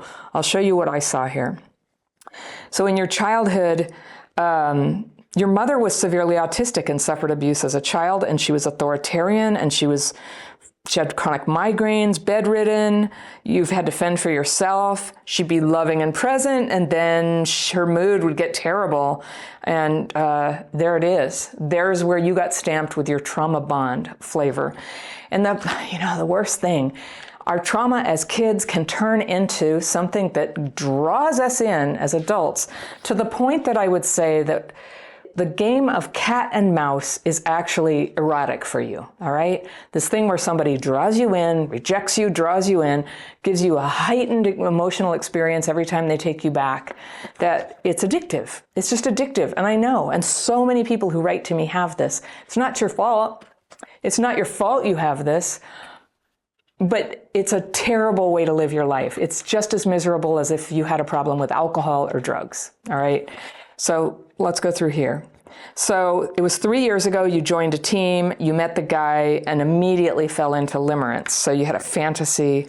You were both dating other people at the time, so I guess you weren't that into the guy you were with, but you fantasized about being together. And it's a lot because he was good looking. Okay, this is a lot where my theory that it's an eroticization is. He just looks really good. He's really mean. He gives you that feeling that he doesn't want you, and then he takes you back in, and this is what your mom did. This is what your mom did to you. And I know what it's like. I had an alcoholic mom, and so she would be just like totally unavailable. And then on some days she'd feel guilty, or she was temporarily sober or whatever, and she would just like give it all. And it was like so delicious, to be taken back in like that. I know. And I've had my experience with relationships like this, where it is just so exciting when they take you back and there's a little bit of hope. It's never full hope. It's never just like flat out actual hope. It's like a little bit of hope and they take it away, and a little bit of hope and they take it away. Okay. And then you did something interesting and turned the tables later, but I'll get to that. So you got out of the super codependent relationship you'd been in. Okay, so you've self-diagnosed as codependent, in the past at least, and he got dumped. Well, that's interesting. I mean, somebody's got to get dumped in a relationship that ends, right? But now we know, now we have an inkling of why, right? As soon as we were both single, he started pursuing me and we hooked up. All right, so I'm just going to sort of keep focusing on language where you keep sort of putting the ball in. He pursued you. So you hooked up. So you'd never had a casual hookup before, so you assumed that it was the start of dating, and it wasn't. You hooked up a few more times after that, but his behavior was avoidant and unclear. All right, let's talk about that. And you said, I felt like I was chasing and he was running away. Finally, I asked him point blank what he was looking for, and he said he wasn't looking for a relationship at that time. So I told him we should go back to being friends, and he agreed. All right, so just like crappy childhood fairy rule number 1 for people with attachment wounds like you, I'm sorry to tell you this, you can't go back to just being friends. When you have a torrid, limerent trauma bond with somebody, there is no friendship there. All right. A friend is not somebody who treats you like that, who leaves you confused, feeling jerked around, neglected, abandoned. That's not what a friend is. It's a construct that you're making. I'm just kind of going to name it here. You're making this pretense that by not sleeping with him, you can have a relationship. But be honest, you're hoping he's going to come around. And that's just not a friendship. And so any relationship between exes where there's any kind of energy on either side, that hoping for sex, hoping they're going to come around, hoping it's really going to work out because it's true love, that is going to doom your emotional availability. And because he's demonstrated such a lack of consistency and sincerity towards you already, as much as you kind of like lift him, elevate what he's doing into something a little better than I see it, yeah, he doesn't treat you well. He's not your friend and he's not your boyfriend. So what is he here? So you had hot and cold behavior. You said you've read enough about dismissive avoidant attachment that you think you were in an anxious preoccupied, that would be you, fearful of abandonment, chasing, meets dismissive avoidant. Yeah, that might be true, but you say relationship, but you guys have a small R relationship. So it's not uncommon that somebody who's anxious, anxious and clingy is chasing after somebody who's just, very aloof and cold. That's not uncommon, but it's not happy. And what I understand about it is, unless two people are going to meet in the middle on it, where the avoidant person has some latitude, but the fearful, anxious person has some commitment they can count on. No, it's just miserable. It's just miserable. And I know it's, you are, so you wouldn't be writing. Okay. So you said it goes like this. I would settle into us just being friends, but he would never leave it at just that. So if you would be friends, he would start to flirt again. So a little bit, Lauren, didn't you notice how you actually had a lever in this whole thing? That if you said, I'm not going to sleep with you anymore, I just want to be friends, he would start to flirt with you. He would get jealous about everything else you did. He would start to move toward you, which is what you always wanted. But here's the thing, if you have to jerk somebody around and hurt them to make them want you, it's never going to be, it's just not love. It's not love. It's a trauma thing. It's a form of kink, really. I get letters about this, not infrequently, where one person is, in love with the other one, and the other one is only there if they're pulling away, and then they're gone, and comes back if they're pulling away. That's the feeling the other person likes. It's like the little cat toy is getting pulled away. It's getting pulled away, and so they run and they grab it. But they don't actually want it. They don't actually want the toy. They don't actually want a relationship. They like the feeling of pursuit. They like the feeling of, I'm going to get abandoned, and then pursuing. So a little bit, when you start talking, well, okay, I'm going to talk about this because I see that you kind of learned how this goes on your side, and you can assess for yourself. Okay. So many times through the summer, you'd sit on the front step and talk and drink until 3 a.m. I was so attracted to him, I told myself I'd be fine just being friends with benefits. Did you tell yourself that?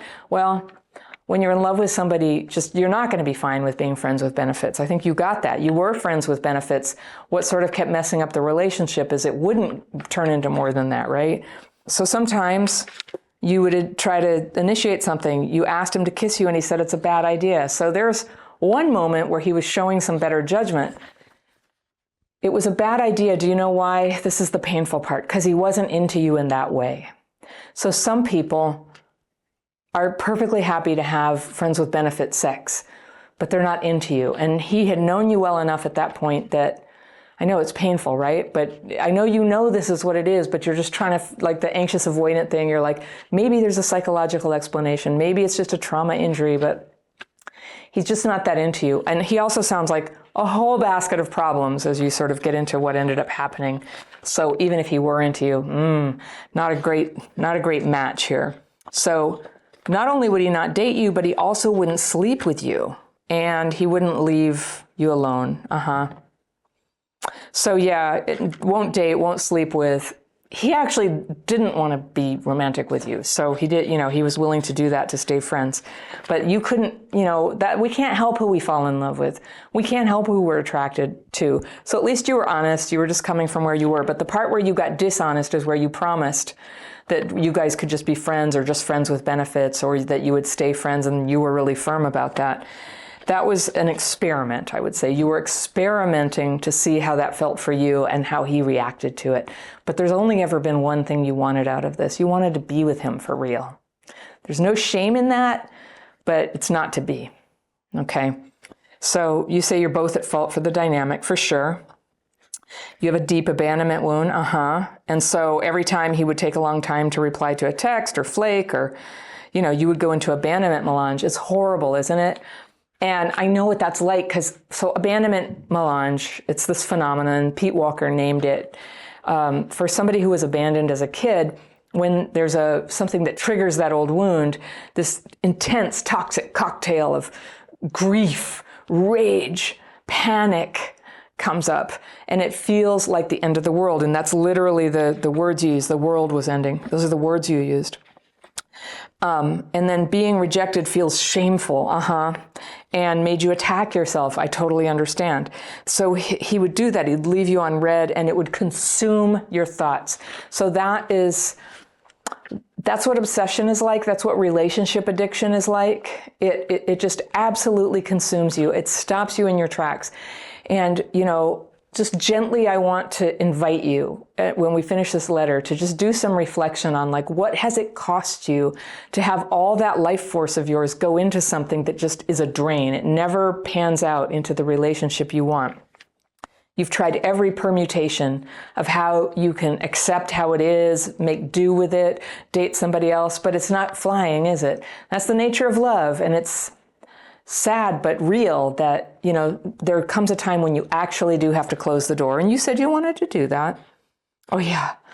You tore yourself apart for being clingy. You felt that you embarrassed yourself. So a lot of shame in being neglected. Totally normal. It's actually not shameful. It's okay. You say you engaged in emotional abuse by threatening to break it off over and over again. And, I do call people out on that sometimes. If you're actually in a committed relationship and you keep threatening them that you're going to leave, but you don't mean it, that is emotional abuse. But I think when somebody's just having hookups with you and sleeping with other people and lying, that you threatening to leave, I wouldn't call it emotional abuse. I just call it like an attempt to set a boundary that you weren't totally able to hold. Okay, you weren't able to honor it because your love for him was so great, your need for him was so great, you would abandon yourself. That's what it is. I'm not getting the feeling that that was emotional abuse. So you had that breakup conversation with him 6 or 7 times. You gave him ultimatums, pressuring him to commit or quit. And then you loved watching him get jealous, and that's when he would pursue you the hardest. And then he drunkenly told you he loved you and had sex with you. And yeah, because he saw you out on a date. I think he's a very hurt and messed up person, very wounded. And a lot of this stuff is just coming out of pure unhealed wounds. And then it goes on all this blackout drinking and drunken behavior and just total abandonment of you and lying. And I think maybe when you hear me read this out loud, you're just going to go, oh, wow, he's like not actually what I thought. He is, I think, using you for friendship and security in the measure that he wants in the given moment, considering what else is going on in his life. But a little bit like we do, you're psychologizing it.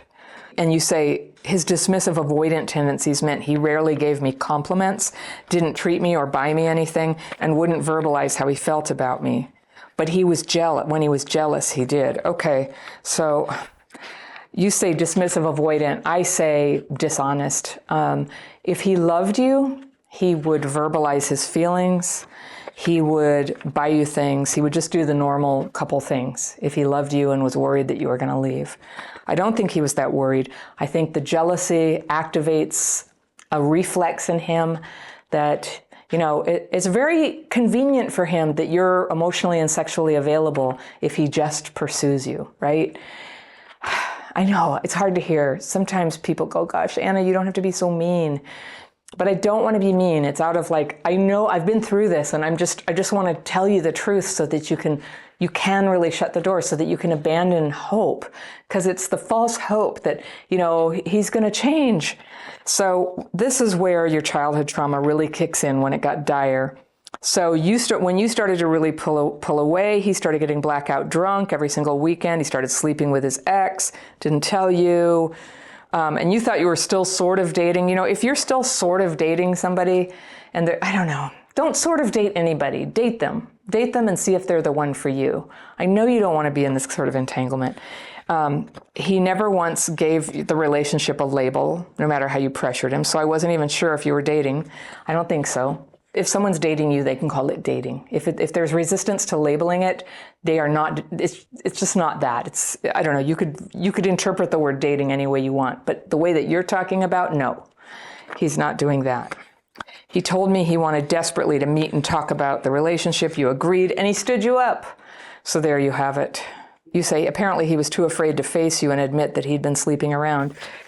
You say apparently. I'm not sure that's what it was. I just think it was just purely shitty treatment of somebody who doesn't really care about your feelings and is sleeping around and maybe thought for a minute they should talk to you. Or maybe I'm just challenging you, Lauren. Why on earth would you want to have another day of this? You deserve so much better. All right. So you blocked him, you tore him apart, and friends told you that he would show up at soccer blackout drunk and do dramatic things. But see, this is weird. This is where the little cat who chases the toy got activated in you. It's like, really? He got that sad about me? I know. So it was like, okay, something real happened, something emotional happened and registered that you weren't just completely nothing to him. And I get it. All right. So after a week of you avoiding him, you ran into him on the street and you say, he looks so shattered that my wall broke down and I immediately fell into his arms. Okay, there's your old codependent thing. The guy looks shattered. And so, oh, I love him. A guy who's cheated and abandoned and lied and all that stuff, just because he's shattered and gets blackout drunk all the time, that the codependent thing in you that got formed when you were a little kid with your mom's like off-on behavior, it's that magical thinking that it's like, he's shattered because his heart has finally cracked open. And I totally see why you thought that, because he came clean about all his terrible behavior and cheating and substance abuse. And you say, I didn't forgive him, but I didn't attack him either. Okay. And I listened and told him I cared about him, but for my own protection, I'd need us to just be friends again. Okay, there's your fatal mistake. He's not your friend, and he's not capable of being your friend. He's a person who hurts you every time you get involved with him, and your life force drains out. A friend is somebody who builds you up. A friend is somebody where as a result of spending time with them, you become a better person. They get you. They care about things that are hurtful to you. They've got your back. So this is not your friend. So really, like, sometimes when we say that, we're going to have to just be friends. We're hoping we could turn the dial down on the intensity, but still keep the romantic possibilities intact, like a bookmark, right? And it totally makes sense. And there are cases in human history where it's worked. But even if he were madly in love with you, the stuff going on in his life right here, even if he were begging you to be with him and it was all he ever wanted, what's going on in his life right here means he really can't do it. Certainly not now. And if somebody has problems of this magnitude, I would say wait 10 years to even entertain the possibility, to see if they've had a huge change. These are serious problems and he's not working on them. And so you said, you would never, ever let him hurt you like that again. So that sounds really good, right? You don't have the power. When it gets this bad, we become powerless to not get hurt again, to not get entangled again. So big steps are required. You say he loves you deeply. And in his weird, mean way, yes, maybe, you hadn't meant to hurt each other. No, he was just kind of selfishly pursuing what he wanted. It was just our dynamic. Yeah, you can see that love isn't ever going to change anything, and your wounds and trauma rub up against each other in exactly the wrong way and send you both spiraling down toxic pathways. I'm not aware, there's nothing in your letter that tells me that you're the one sending him on a toxic pathway. He's on a toxic pathway, and you're codependently yoked to him. Kind of, you've hitched your wagon to his star, and his star is just going into the black hole. So, what can you do? My metaphor sort of leads you there. It's time to unhitch. You say, I'm currently doing the work on myself to change. I challenge you. I don't think you are yet. I think you're looking for the easier, softer way, as they say in 12-step literature, but you don't believe he's ready to do the work. No, when you'll know that he's ready to do the work when he's done the work and he comes to you and he's like, all he ever does is the work, and he's like sober, he is single, he is honest, he's full of, structured, positive, contrite conversations to have with you. But I don't think that's going to happen. And I wouldn't settle for anything less. And even then, a lot of times somebody will get sober and want to make some changes. And then in the first few months, 6 months, 1 year, they want to get together again with somebody who they had that connection with. And the connection itself, because it's inherently rocky because of all you've been through, will be very destabilizing for them and actually dangerous for them. And honestly, if you love this guy, set him free to go work on himself if he does. I mean, he's either going to self-destruct or he's going to work on himself. But the last thing he needs is any codependent energy about, if he would just get his life together, the thing between you would be happy. Like, I really, having been through this before, having my brother and 2 partners die of drugs and the partners while they were my partner. I'm just speaking from experience. You know, the right thing to do is to detach and let them do their best. Being in a dramatic relationship is the worst thing for them, okay? It's dangerous. Now, time to focus on you, because you have been in danger yourself. Your life, your future, all your happiness, you're in danger. I don't think it's immediately life-threatening to you, but it's bad. And so detachment's going to get you back out of that. You say that you're always in each other's orbit because of the soccer, and sometimes you're clear about the reality, and then sometimes you flicker back into fantasy. Yeah, it works that way. And it'll work that way so long as you have contact with them, honey. You know, it's a tough road. So breaking contact, getting support from women who understand and maybe are walking the same path with you. You could go to Sex and Love Addicts Anonymous. You could go to ACA, Adult Children of Alcoholics and Other Dysfunctional Families. This type of relationship thing. You could come into my dating program or dating coaching with me or my team. This is what we work on. We help people come back to reality, and we do that with practical tools that help keep taking you out of the fantasy and back into the delicious truth of reality. It's actually quite good and comforting. You know, do you ever get that where you're just like, oh yeah, I'm just pursuing a ghost here. That feels good. It's a good feeling. And to be surrounded by people who support you and they're like, yay, good job. Good job, Lauren. You did it. You stand up for yourself, and you go, guess what? I bought myself a new dresser today and I put it together myself. And everybody's like, yay, yay. And you help each other put your furniture together, and you go out to outings on the weekend together, and you start to have a life that's only based on friendship and positive growth, and none of this destructive emotional vampirism that's been going on with you and this guy. You say that sometimes you go out for drinks. He's got this blackout drink thing, and he says he loves you, and sometimes you go out for drinks, and then you ignore him for an hour. Now you're playing with him, all right? You know that that's what sets him off. And then you go back, you get sucked back together through drinks and ignoring each other. And I just want to say, I suggest to you, even if you don't have a problem with alcohol, while you're healing this problem, I would suggest don't drink alcohol. Don't do mind-altering stuff. It's, you know, somebody said this to me when I was struggling, and they just said, you have no business drinking alcohol. And I was like, what? But I'm not an alcoholic. But it's true. It's really hard to stay with your better judgment. It's hard to eat the food that you know is good for you. It's hard to keep the bedtime you know is good for you. It's hard to keep the boundaries you know are good for you. And it's hard to stay out of beds where you don't belong when there's alcohol involved. And since he, you know, I don't know if you know this, but alcoholism, which he appears to have, and it's taking him down a mental health bad rabbit hole, can be fatal. And so I don't know, you know, I just urge you, don't participate in that with him. Anyway, I'm really sorry about the soccer team, but yes, I would leave the soccer team. And I know that's not fair, but you recovering and getting your life together is more important than this group of friends and this thing you enjoy. And I just know you can find another team, another activity, another group of friends if that's necessary. Be willing to go to any lengths, because I'm telling you, what you have now is a full-fledged addiction that's taking you down. So take it seriously. Okay, that's my suggestion to you, Lauren. The last thing you told me is that your friends say he's in agony trying to read your mixed signals. Stop playing the game. Don't give him signals. No contact. Yes, block. No contact.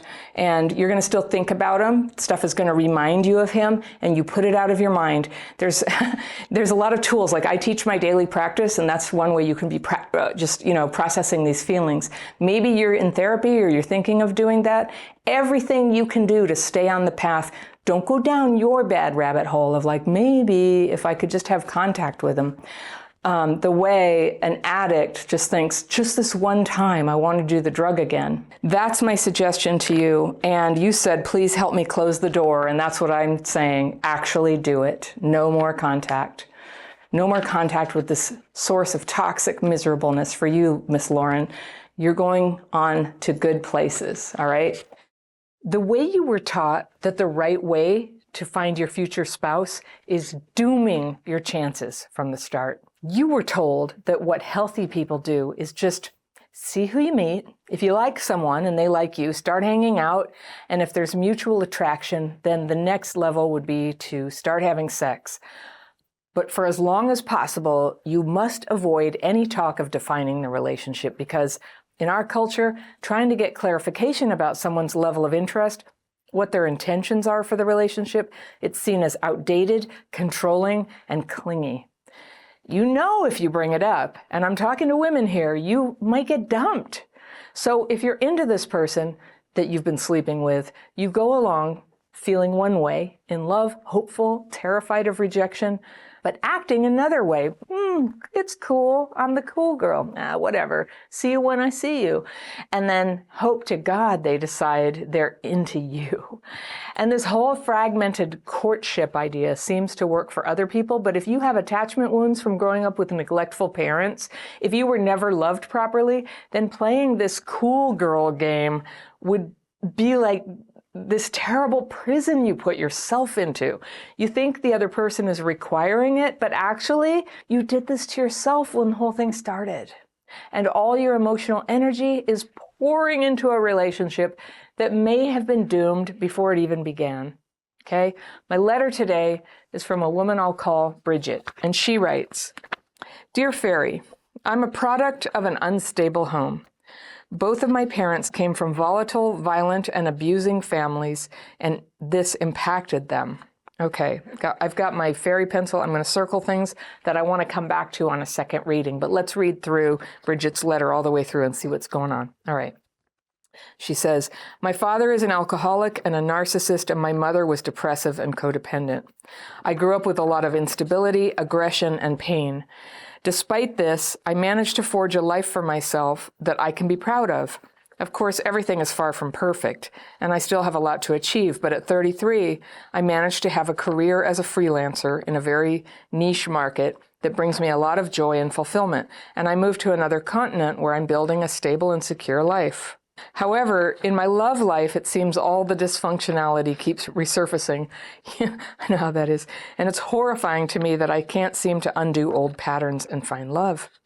I've been through a myriad of horrible relationships, abuse, and heartache, and this has only added to my abandonment issues.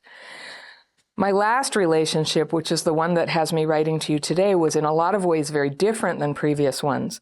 I met this man who was always very kind to me, and we initiated a courtship that was very casual at first. However, with time, I started developing deeper feelings for him, and it came to a point where I had to confront him about where the relationship was going. And this resulted in us breaking up because he had recently left another long-term relationship and was not ready for commitment just yet.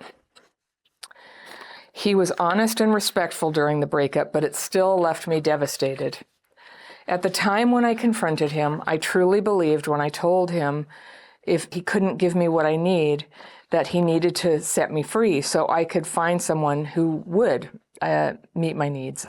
I'm also well aware that even though we got along greatly and he has a lot of good qualities, there are a lot of things that make us a less than perfect match. We don't share a lot of the same values, and we don't have the same vision for our lives. For example, he really wants kids, while I'm sure that I don't want to become a mother. So all of this should be enough for me to know that this was a relationship that had great things but didn't work out, and I should move on from it. But this is not what happened. I'm still stuck in this pain, and I can't let go of the feelings of rejection and abandonment. I've been in a downward spiral ever since our breakup and fallen into old self-destructive behaviors. It's awful because it feels like I've learned nothing, that I haven't healed one bit, and I'm always going to be stuck in this cycle every time I fall for someone. It also doesn't help that friends don't seem to understand why this situation has hurt me so much, which has made me feel even more isolated and alone. I would really like your help in this situation. How can I separate the rejection of today from the rejection of the past and find confidence that I have made the right decision in confronting him and not getting swallowed by the despair of being alone again once again? Your guidance would be much appreciated. From Bridget. Okay, Bridget, I got you. Let's go through again. I'm going to come back to things I circled and talk about what you told me about this situation. All right. I noticed you used the word unstable 3 times. Unstable. That's interesting. Like, that's not an uncommon feature for a traumatic home for a kid, but just that you used it 3 times. I just feel like stability is something you really need, and you're very aware that you haven't had it.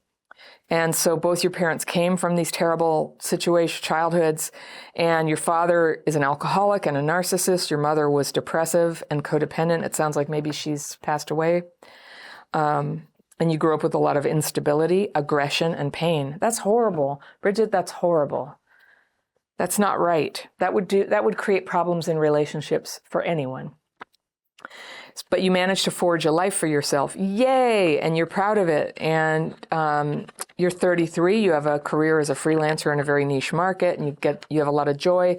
And you move to another continent where you're building a stable and secure life. There's that word stability again. So good.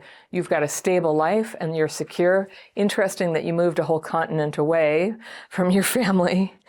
And I am proud of you too. 33, like to have that level of self-development going on, that's fantastic. And it's so normal for us to have a really developed part of ourselves and then a struggling part of ourselves, right? That's really normal. And for it to show up in relationships, I just totally get it. I totally get it. And I think that of course it has a lot to do with the way you were raised. But what can you do now? What you can do now is what you're doing. You're sort of opening up you're lifting the veil on what the heck's happening here. Why am I having this pattern? So terrible relationship patterns, the gift of them is that when they're a pattern and you're old enough to know that, to kind of see, shoot, the same thing keeps happening over and over again. When it just happens one time, you're like, oh, that guy's a jerk. I'll do better next time. It happens twice and you think, oh, I'm just unlucky.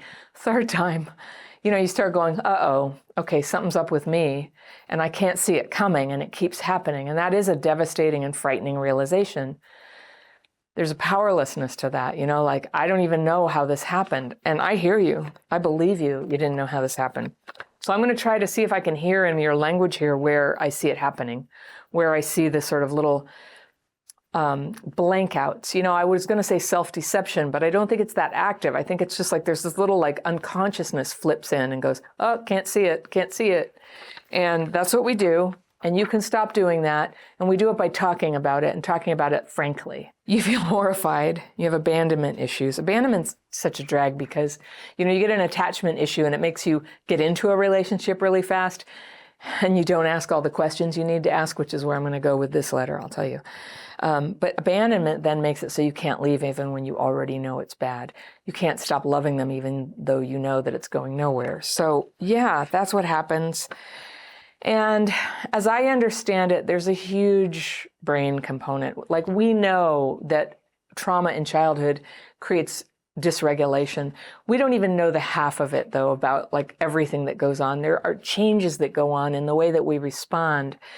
The way that anybody responds to, that like feeling of falling in love or becoming attracted to somebody, like it is so primal. Like nobody has dials on it of how to control that. Nobody does.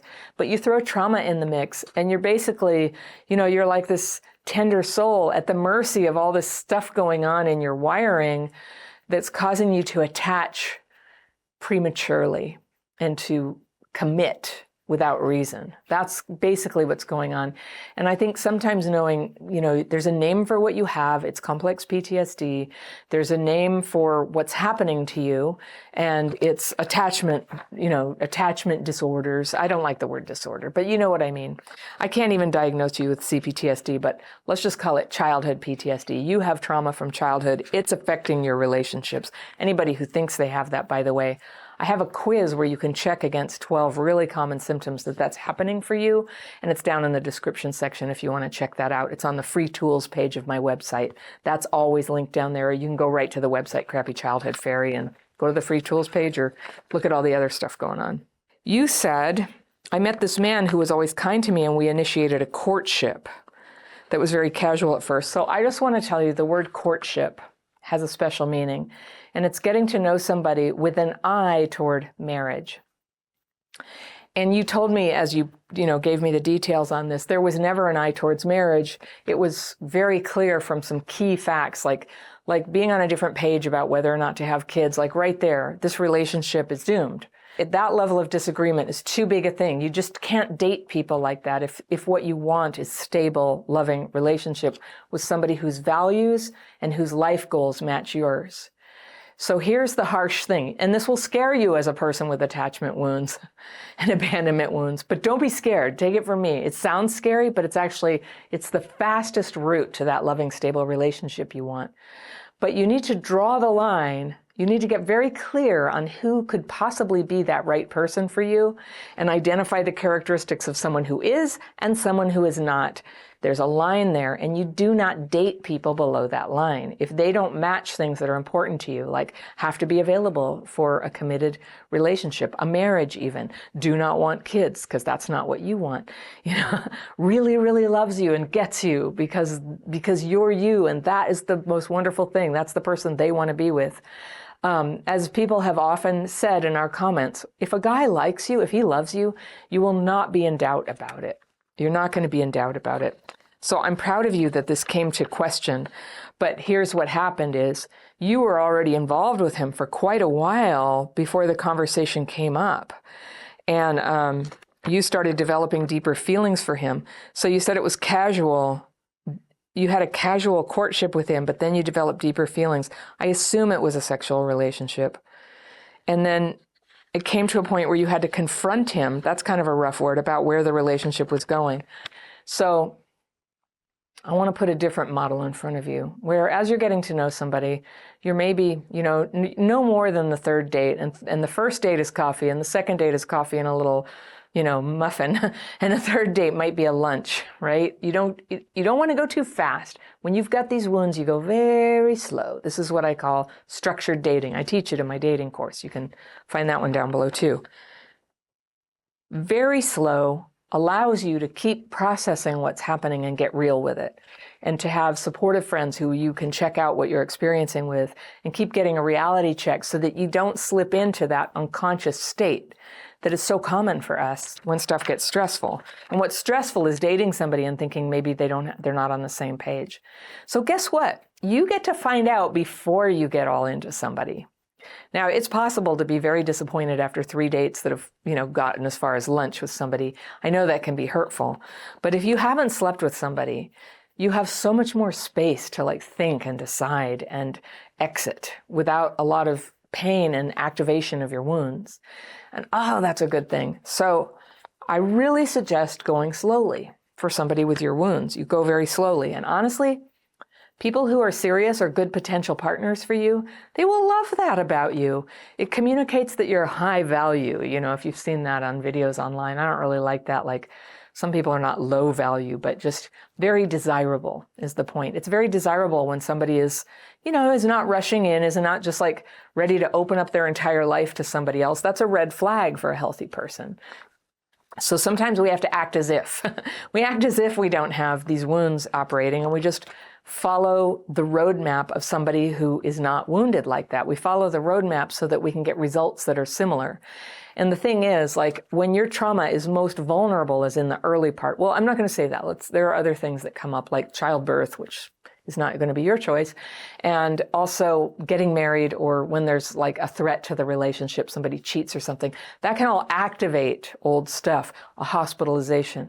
But one really big, rocky, bumpy time is getting into the relationship, because all that magical thinking is kicking up with all the neurological activity of falling in love. And it's, driving a big narrative, and a whole bunch of emotional needs are coming up. And if your emotional needs are still just kind of loose ropes hanging off something, because they never got met, they're going to go, blah, blah, blah, blah, and then wrap around somebody who comes into sight who seems good to you, right? And that can really freak people out. I know. It freaks them out if you are just too into them at first. It doesn't feel right. It feels a bit off to people. And a red flag appears, and people who have a little bit of health around that are just I see a red flag. You shouldn't be into it that fast. So slowing down is attractive. Slowing down is wise. And so then you have a chance to know it's not courtship until that is the expressed intention. So people sort of get to know each other. You can get to know people casually. But I don't encourage casual sex. Sex is really never casual for somebody with an attachment wound. And it's going to immediately produce, strong feelings and needs around that may not fit the situation. And when you don't know somebody, you're very likely to get hurt. So you can have that differently, even though you're just going to always be living as somebody who had a childhood like you had. When you've had time to get to know somebody and that relationship has formed into something truly loving and committed, then when sex finally happens, it's like, even if you kind of freak out and cry or, feel like you need to run away, there's going to be a way to talk about it. There's going to be a way to understand. The whole relationship isn't going to end. You would have had a lot of understanding for each other about what might come up, because little versions of it would come up. Like that's what stable is. That's what stable is. So stability requires slowness. And we're just, we're living in a time where it just seems like it ought to work, that you could rush in, and there's this idea, and there's always commenters. They're like, there's nothing wrong with casual sex. And I'm not really commenting on what everybody wants to do. I'm talking to people with attachment wounds who are writing to me and saying, like, I'm getting my heart broken and I can't see why. And that's what I see. And I pick letters of people I relate to, and I have something to say based on my own experience. Like sometimes people write and I'm just like, oh gosh, I don't know. I've never had that, or I haven't succeeded at solving that one yet. But this one I have, and that's how I did it. So I thought it was interesting that when you talked to him and wanted to know where it was going, you had to break up because it's weird the way you said it. This resulted in us breaking up because he had recently left another long-term relationship and was not ready for commitment. He was honest and respectful. Okay, but I just think, like, if he was seeing you all this time and presumably having sex and he wasn't ready for commitment, I don't think it was that honest and respectful. I don't think that any person should ever assume that they can just have sex with somebody when they're not available for the whole relationship. Like, I realize, like, two people will totally consent to not talk about that, but why? And it's usually because one of them doesn't want to deal with it because they know it will be a deal breaker, and the other one doesn't want to bring it up because they know it's going to be a deal breaker, and everybody just wants it to kind of hang together. But on some level, that fear you're having, that anxiety you're having, it's because you know. So, all right, I'm going to say this is the hardest thing I'm going to tell you, all right? But when somebody says, oh yeah, I've been seeing you all this time, but actually I don't want a commitment just yet because I just left another long-term relationship. See, people are kind. They try to be kind and they try to make it about that. But what it is that some of us will have a relationship with somebody we really just are not that into. And it's been my experience that most men, they're very capable of that. Like it's funny because my husband and I were talking about a situation like this last night over dinner, and my 19-year-old son, and we were talking about it. And I think it was something that had come up in the comments in YouTube. And, my whole family works on Crappy Childhood Fairy. So we see things and we were talking about it.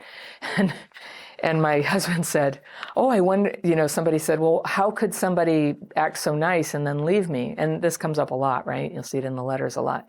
And then leave me and not care. And my husband said, I wonder why. And I was like, what do you mean? Still, I was like, how could it be? And he's like, well, he just said basically, like, if women are just offering sex and they're not going to ask any questions or require anything, there's a lot of guys who will be like, okay, all right. Emotionally, they seem a little better equipped to handle that. And so it can work for them. I wouldn't say everybody. I think sometimes men get their heart quite broken by this kind of thing working the other way. So it's not 100%, but you're writing to me, and I think you're having a man-woman dynamic here where, he's just happy to have companionship and sex and yeah, but then he's like, oh yeah, no, I just got out of a heavy relationship. So, you didn't know you were in a doomed relationship. Doomed. I mean, doomed because it can't lead to commitment, and that's what you want. So that is a doomed relationship. Had you had this conversation before you even had, lunch with him, you would have had your answer about him, and you could have saved so much heartache. And this is what I'm going to suggest to you, is that you get very clear about what you need and prepared to speak up for it and walk away when that's not what it is. That's really all there is to it. It's easier said than done, I know. Because what your mind and your attachment wounds are saying, it's like, I better say, I better accept this because it's all I'm ever going to get. And, it took me 4 months before I even met anybody I liked. And what if nobody comes along? They will come along. And they will come along and you'll be emotionally available. You'll be emotionally available because you're not all strung out on somebody who's not into you. And so whether it's after a relationship has ended this way or it's still going on, I just really, for people who want real love, the sooner you can get out of this half-baked BS, the better.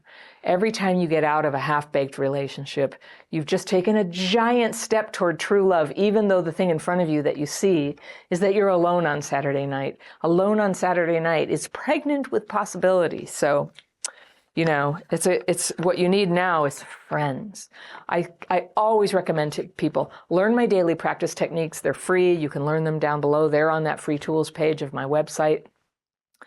You can learn and try these in less than an hour, and they help to cope with the emotions that come up. Because when you have gotten kind of hooked on somebody and you're having trouble letting it go, it's a lot of emotion, right? It's fear it's not going to be okay. It's resentment at yourself that you screwed up somehow. And so you might know intellectually that you didn't, you did your best, you're good, but it's coming up and it needs to go somewhere. And you can get it out of your head where it's going to spin around if you have CPTSD, out and on paper, get a break from it and start to have renewed and refreshed thinking and emotional states. New, better, truer, real, present time, right? So that you can make great choices in your life and start to have fun. And you need fun and joy. Without fun and joy, some crappy relationship starts to look like the best offer there is. No. If you're having a bunch of fun with your friends, you're just like, meh, this guy, meh, who needs it? So I'm glad he, was kind and all that. I just really appreciate that you told him, like, if he couldn't give you what you want, commitment, he needed to set you free. So I just thought what was interesting is your passive language, that he sets you free, that he just sits there and like holds you on some sort of, leash or something, and he has to set you free. But, he doesn't have you on a leash. He's just hanging out. He's just being him. He sounds like the sort of person who was capable of being honest about where he's coming from had you asked earlier. So there were good qualities, but it was different. And I would just pat yourself on the back that you dated somebody with good qualities. You got clearer about how much you need to know these certain things in advance. Like, is there a potential for a future? At a certain point in life, I don't know, you're 33, right? You probably had some painful things before, right? You said you have. So if you want to stop having that, you can just start like really owning what you want. You don't have to hide it. You don't have to pretend like, oh, don't worry, I'm not going to get all these expectations on you or anything. No, have expectations.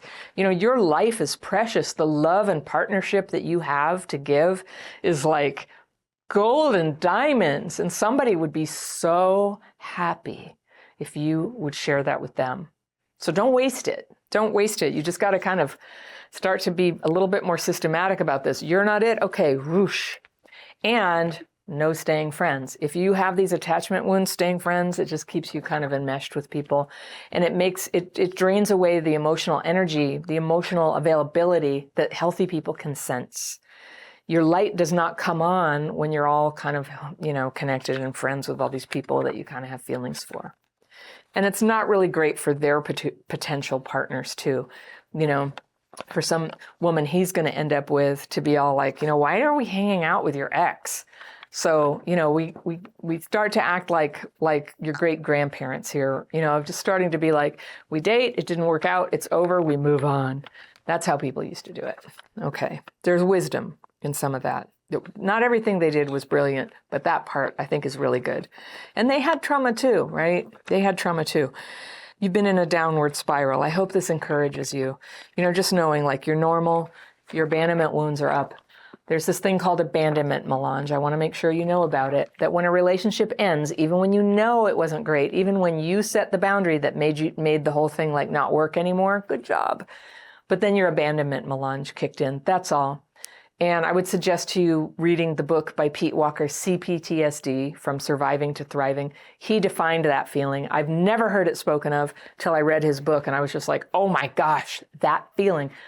Even when I was like 15, I called it the terrible feeling. I knew the feeling, but it was when something ended or somebody rejected me, this feeling of this, it's these three terrible peak level relationships of panic, rage, and grief. And they come together to feel like the world has come to an end, like you have been kicked out of Eden. It's a terrible feeling. And you can reduce that by 50% right away by knowing there's a word for it and it's a thing. It's not actually what's happening. Your feelings are not in response to what's happening. It's just a phenomenon that happens to people who were abandoned as kids. And so the first step toward healing it is naming it, recognizing it when it's happening, and then having your paper and pen to go to get those feelings out, and then having supportive friends who know what abandonment melange is. And that is something, in Crappy Childhood Fairy World, a lot of people know what that is. We talk about it a lot. You can talk to people here in the comments. If you want to go deeper, I have my membership program. People talk on our secret Facebook group. They do the daily practice together on Zoom. So there's so many ways that you can connect with people and get that support so that when you're taking a nosedive down emotionally, it's like, I don't know, I should call them. I just think, what's wrong with me, right? You connect with your friend and she says, nothing's wrong with you. Nothing's wrong with you, Bridget. You're good. You're really good. You're just having abandonment melange. I know it's hard.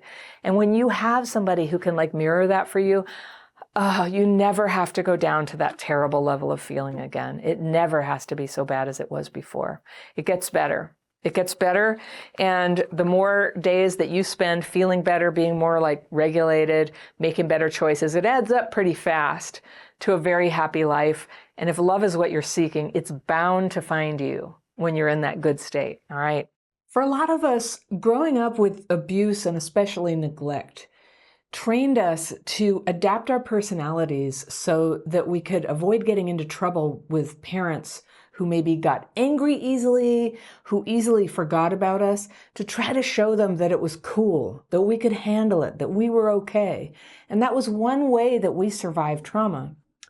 But the problem is that when you grow up and you start getting into romantic relationships, you can use that same adaptation to tolerate situations that are actually completely unacceptable. And the job of healing from trauma is to start identifying those survival strategies that helped keep you intact as a little kid, and now to take them off and stop the self-sabotage that they create in your relationships today. So one of the most insidious archetypes that comes up in traumatized people, and this is a woman thing, and I think there's a male version of it, but I call it the cool girl. You know what the cool girl is? She's cool. She has no expectations. She's okay with however you want to treat her. She's not like those other girls who are demanding, who get emotional, right? Who have expectations of where a relationship is supposed to go. That's the cool girl. And I think a lot of women know who this is. I think a lot of men know the cool girl, and there's a version of that in men, and you can tell me about that in the comments. But the problem with the cool girl is that even though she gets included with the guys who love that she requires nothing, she, in the end, does not get what she wants. A person who doesn't have boundaries, expectations, requirements, or needs does not get what he or she wants in the end. So I have a letter today from someone who I think might be caught in this cycle. I'll call her Isabel. And she writes, "Hey, Anna, my partner and I both have CPTSD, and we're experiencing a perfect storm of our childhood traumas and adult maladaptive coping mechanisms. It's created a very confusing relationship, but we seem to be finally understanding it. In the beginning, we moved too fast, had sex too soon, said I love you too soon, and believed in a fantasy future that we've spent years trying to create." I'm circling here, things I want to come back to when I do the second read through, but let's just see what Isabel's saying. "We both played the part of the cool, laid back, it's all good partner with no boundaries or expectations. We thought it was pure acceptance, and it felt like the antidote to the control, neglect, and abuse we both experienced, not only in our childhoods, but also in adult romantic relationships, of course. We both felt something was off, but just kept going. In fact, maybe the more we felt something was off, the more we pushed to keep going. I went into hyperactive detective mode, trying to get answers and piece things together and uncover issues that I knew were festering under the surface. He retreated into dishonesty, emotional affairs, and secretive friendships. even traveling across the country more than once to meet up with a female friend from college in secret. I figured this all out by obsessively putting two and two together, and then finally, stupidly snooping to find answers that I knew he continued to hide from me. Not my finest moment. I know that's how he stayed safe growing up. But I stayed safe being the investigator, looking for clues and patterns constantly. I struggle to figure out whether I'm just jealous because he prefers friendships with women, since he doesn't think there's anything wrong with that. I don't want to pathologize his preference for female friends, but I also can't believe it's healthy considering what he comes from. Abusive, neglectful, alcoholic parents who have never said I love you, have never been affectionate, and show no self-awareness or remorse. His parents are constantly invalidating of everything about him. Despite his degrees, his accomplishments, his talents and skills, he seems to get his need for validation met with these female friendships. So now I don't know if I'm finding real issues or if I'm reading too much into what I'm finding. I struggle to figure out where my jealousy is coming from. I'm not sure. It ignites a deep insecurity in me that he has these female friendships that I know comes from how perfect I had to be during my years of abuse, but I can't tell if that's all this is. When we talk about things, he's humble and calm and willing to keep trying, but then he continues to lie. I'm confused. He's confused. We're confused. And yet when we sit and talk about this, it's mature and open and there's a willingness to keep trying. This feels like closeness and connection, not ending things. The guy is special and it kills me to think of having to let him go, but I can't quite tell if that's the right thing to do or if it's possible for us to keep on going so that this isn't one more failed relationship. It confuses me that I can't let him go. I'm not sure there's something worth holding on to, or if I'm just avoiding the pain of separation. I think as long as we're discovering what's been happening and are able to come together in real conversation and openness, there's a chance. But I just don't know. I don't think either of us trusts our instincts or would ever feel like we could end it as long as we keep questioning ourselves. It's like there's always one more answer, one more possibility right around the corner. The more I understand about him, the more I feel I should be compassionate and keep working at this. Another failed relationship could be a setback rather than a wake-up call. It's tiring, but I don't know how to figure out what to do. Isabel. All right. Oh boy, Isabel. Oh boy, you are the cool girl. And I get it. You grew up with CPTSD. You told me very little about that, except that it had got, in a separate letter, you told me it had gotten a little bit better, but you had a long way to go. And you do. You're a cool girl, and that's actually not a good person to be. And I'm going to try to help you by going through your letter again. Let's unpack it and see what it says here. All right, partner and you both have CPTSD, experiencing a perfect storm of childhood traumas and adult maladaptive coping mechanisms. Okay, very confusing relationship, but we seem to be finally understanding it. I would say, no, maybe not. Okay, because you're confused. Okay. In the beginning, we moved too fast, had sex too soon, said I love you too soon, and believed in a fantasy future that we've spent years trying to create. So, okay, that's really normal for CPTSD. People totally know about it. Everybody does. It's understandable that that happened. But now what, right? We both played the part of the cool, laid back, it's all good partner with no boundaries or expectations, all right? So there it is. That's why I called you the cool girl, because you tried. And you say he did it too, only it seems like maybe he's succeeding at being in that role, and you're not. You're miserable, and I would be too, just telling you now. Okay, we thought it was pure acceptance, and it felt like the antidote to the control, neglect, and abuse we had both experienced, not only in our childhoods, but also in adult romantic relationships. We both felt something was off, but just kept going. And, you know, you don't say what this was that you guys were so cool about, but I'm guessing it has to do with sex with other people. That's what it sounds like to me. Yeah, that's what it sounds like. So, in fact, maybe the more we felt something was off, the more we pushed to keep going. I went into hyperactive detective mode, trying to get answers and piece things together and uncover issues that I knew were festering. He retreated into dishonesty, emotional affairs, and secretive friendships. even traveling across the country more than once to meet up with a female friend from college in secret. That's terrible. Okay? I'm just going to say that right now. We're going to get into that. What he did was terrible. This confusion that you have, I'm just going to start by just validating what he did was terrible. It would be very rare that any relationship would ever recover from that.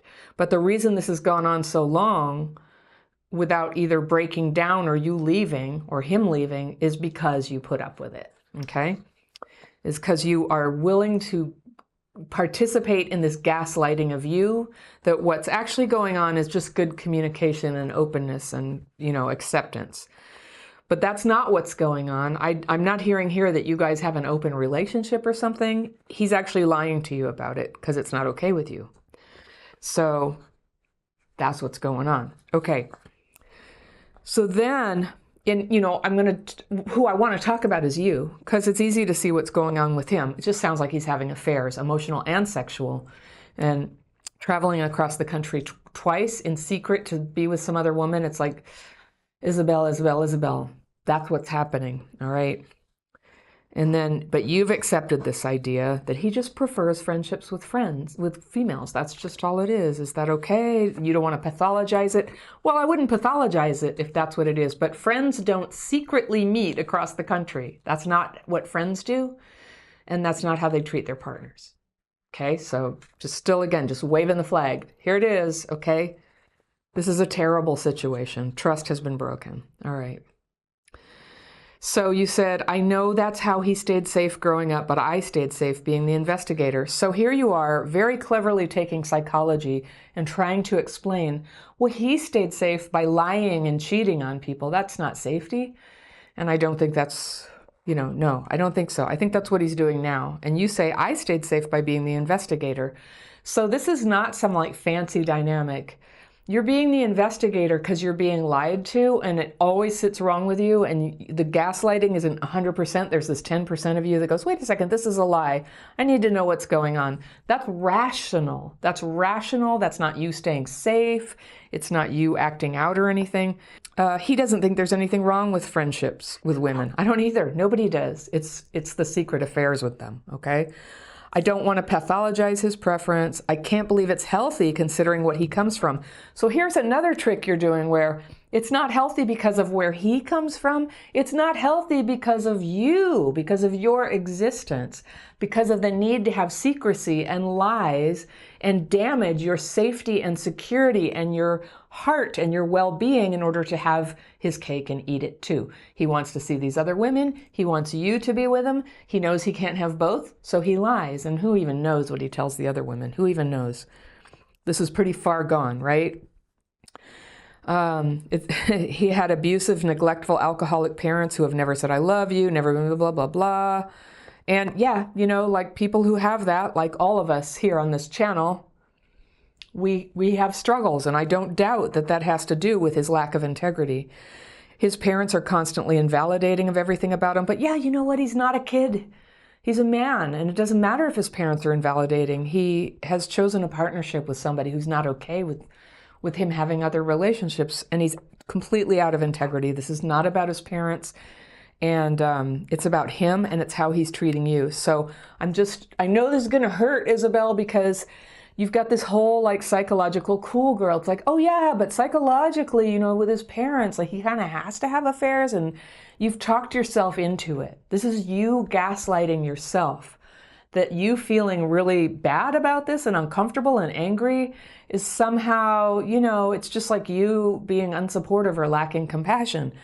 And that is gaslighting yourself. That's what it is. Now, I know there's people who watch these videos and they'll always say, oh, polyamory is an option. I always put it out there, like if anybody's happy in a polyamorous relationship, let me know. So far, nobody has let me know this. If it's both parties happy, I would like to hear about it. Everyone I've ever known, and I live in Northern California, so I've known folks who have done it, is always like there's terrible pain and people gaslighting themselves and thinking that they have to be the cool girl or the cool guy and go along with something, and they are so crap fitted. That's that we fit ourselves to crap. The trauma, being treated bad as a kid, you get this superpower to fit yourself to any unacceptable situation, and to just sit there and blame yourself, to doubt yourself, to pathologize yourself, rather than to recognize what's happening for what it is. And there's this healed you, who deep down inside, you totally know this is going on. That's why you snooped. That's why you got some validation, and you say not your finest moment, and I get it. Like, snooping isn't cool. But that's kind of an old trope, right? With a cheating partner. Finally, somebody snoops to get the truth. If it becomes about the fact that you snooped, that's not the issue. It's not the issue. It's what you found. It's what you found, and it's that he was lying, and that you have these chats. So you say, I don't know if I'm finding real issues. Honey, you're finding real issues. Or if you're reading too much into what you're finding. Nope, you're not reading enough into what you're finding. I struggle to figure out whether I'm just jealous because he prefers friendships with women. He insists that's how it is. That's his story, that he's gaslighting you with. I just prefer friendships with women. And lots of people have friends of both genders, but I'll give you just a tip for when one day you're in a good relationship. If you want a good relationship, do not make your partner jealous. And if your partner is pathologically jealous, don't be with that person, but usually that's not what it is. It's been my observation that the culture that I grew up in places this huge premium on cool girl behavior. It's like, oh, come on, you're just being jealous. And all I'm doing is hanging out with some ex who still has feelings for me, or who I still have feelings with, or the way we act around each other, you can tell, you feel the vibe, you're looking at the behaviors, you're noticing I lie about it. That's not cool. That's not cool at all. That is sucking the life out of a person like a vampire, trying to keep them in your life. The person who perpetrates that is keeping you in their life so that they can have everything good about you and not have to give it back. And you're making that work by shutting down whole tracts of your personality and your logic to go, maybe it's just me. So I'm just, usually I'm not so direct with people, but I'm going to be direct with you. And I'm hoping because you have a pause button, you can take this in little measures, because I think it's going to be hard to hear. I think it is. You said that what he's doing ignites a deep insecurity that comes from how perfect you had to be during the years of abuse. That's not where it comes from. You may have been abused. You may have had to be perfect. That may keep you lying to yourself about what's really happening. But your insecurity is coming because it's not secure. It's inherently, genuinely insecure to be in a partnership with somebody who's lying and having affairs, emotional, sexual, whatever. The evidence that you have, it sounds like both, and it sounds completely unworkable for any person who is honest with herself and who requires monogamy. I suspect you're going to be tempted if you were to face that he's actually, he's seeing multiple people. That's how he rolls.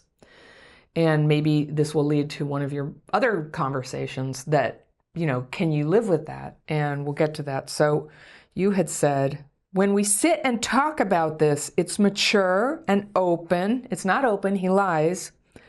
And there's a willingness to keep trying. Yes, you are willing to keep trying. It's mature. So mature, I think what you mean in this context, I can picture it. I've been the cool girl before. Mature means I'm not being emotional. I hear you, honey. I hear that you're seeing secretly all these other women and they're just friends. I hear you. And we're just being open. But that's not it. That's you switching off your conscience, your intuition, your needs, your emotions, your special part of you that you have to give in a relationship. You're switching it off and devaluing yourself so that it will fit with somebody who doesn't value you. Okay? Not enough. Values you for what they get, but not enough to treat you with respect and integrity. All right. So this guy is special. I believe it. You say it feels like closeness and connection, not ending things. That's what it feels like, but that's because your feelings are shut down. He's special, and it kills me to think of having to let him go. Yeah. Abandonment wounds are really, really hard in a bad relationship where you're getting mistreated, because the thought of leaving somebody, even though they're mistreating you, just feels like death. And your mind will just reach for any excuse to stay, to make it work, to somehow rationalize how this is okay. And that includes attacking yourself and your own logic and reasoning. So I can't quite tell if that's the right thing to do or if it's possible for us to keep on keeping on, that this isn't one more failed relationship. Well, I think I see two options, and one is you just decide he gets to see other people, and that's okay, and you stop being you.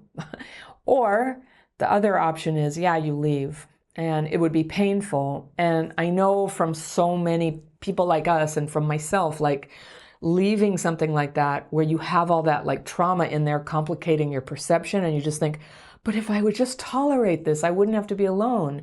And maybe it's just me. And he'll say all that stuff, he'll say like, come on, you should be the cool girl. But if you ask me, the cool girl is death. It's the death of who you are. And it's to make things work for somebody else. And that's where all this psychologizing of him and here you go. I think as long as we're discovering what's been happening and are able to come together in real conversation and openness, there's a chance. Yeah, there's a chance that you can become somebody who is okay with him being, seeing lots of people. That's all. As long as let's say that again. I think as long as we're discovering what's been happening and we're able to come together in real conversation and openness, there's a chance I can shut myself down and let him be the way he is and not leave. And there is that chance. It sounds like he's very happy to have you do that. And you say, but I just don't know. And you know what that confusion is, that fog of confusion? It's your denial. It's the cognitive dissonance of the part of you that's just like screaming, going, oh my God, this is awful, get me out. And the part of you that goes, I simply cannot leave. I will break down. My mental health, my emotional health, like the wounds are so great in me, I can't face that. That's going to bring it all up. And that's the inner conflict that you're in right now. But a start would be to just acknowledge that. It really is a terrible situation. He's lying to you. So, you're not coming together in openness. That is a tone of voice you're using. That is a story you're telling yourself. Lying is lying. So you said, I don't think either of us trusts our instincts or would ever feel like we could end it as long as we keep questioning ourselves. So that sounds like a line he gives you. Hey, babe, as long as we're questioning ourselves, it's okay what I'm doing. But questioning is not anything. It's perceiving, it's answering. Oh, he's lying. Oh, he's cheating and lying. So there it is. It doesn't matter how much he questions himself. It's what he decides to do about it and whether that's acceptable to you, Isabel. You are a precious human woman, and you desiring monogamy from somebody is totally allowed and good. It's a good thing about you, and it's something that you get to have. But you can't have it as long as you cling to a relationship where somebody's not willing to give it to you. All right. It's like you say, it's like there's always one more answer, one more possibility right around the corner. That is so much how trying to bargain with death is. You're trying to bargain with the end. Maybe there's one more possibility. Maybe if we read this book, maybe if I started cheating on him, maybe if I were prettier, or maybe if I just was cool girl. If you were cool girl, this would work perfectly, and you can pretend to be cool girl for the rest of your life. But is that really what you want? Or can you picture a life where you genuinely, a life and a relationship where you get loved for who you are, and you wake up every day and they stay with you, and they don't want to see other people. They're quite content to be with you. They feel lucky to be with you, Isabel. Okay, that's possible. So you say, the more I understand about him, this guy, the more you feel you should be compassionate and keep working on this. So it's weird. Compassionate seems like you feel like he has to do this because he's so effed up, right? And it's just like mean or something to leave him. So that's codependence. That's what that is. There's 12-step programs for that. You might want to check it out. But it's codependence to think that the problem with having a boundary for yourself around getting treated like this is that it would be mean to him. He's being very mean to you. Very, very mean. But he says all this happy talk, like, yeah, we're just questioning ourselves. So the more you understand about him, the more you feel you should be compassionate. So I don't know, are you his mom? And because, having children is kind of like that, where no matter what they do, you love them anyway, and you don't leave them. But that's not what a partner is, all right? That's not what that kind of love is. You said another failed relationship for him could be a setback rather than a wake-up call. So yeah, would it set him back? I don't know. I think it would set him free. It would set him free. For you, the perceived setback is that you're going to have to face more of your trauma wounds, and you'll have to deal with that abandonment wound that's going to come up, whether you're leaving the perfect guy or some guy who treats you like this. That abandonment wound is always going to like play out the same either way. I can't tell you how much time in my life I wasted holding on to relationships that I knew flat out were just awful. But I was just like, oh, I just can't go through the feelings I'm going to have when this ends. It's going to be crippling for me. I'm not going to be able to get anything done. I'm going to be so sad. I'm not going to be able to do my life. And I just can't do it. Let's just see if I can find one more answer or one more possibility around the corner. It's so true. Bargaining with the end. Just bargaining with it, right? But all your power is meanwhile just draining out while you do that. So you say it's tiring, but I just don't know how to figure out what to do. And that's why you wrote. And I think the people here can weigh in about their experience with this situation. They can tell you what they think. And you can see what other people think. I don't think that I have this very unusual point of view or tough love or anything. It's tough love only in that I'm being direct with you. I hate to see this. I hate to see any of my sisters or brothers here suffering under lies and trying to attack their own very being to make the lie work for somebody who's taking advantage of them. So that's my 2 cents on that, Isabel. I'm going to encourage you to support yourself to deal with everything that's about to happen for you, whether you stay or leave or when you decide to do it.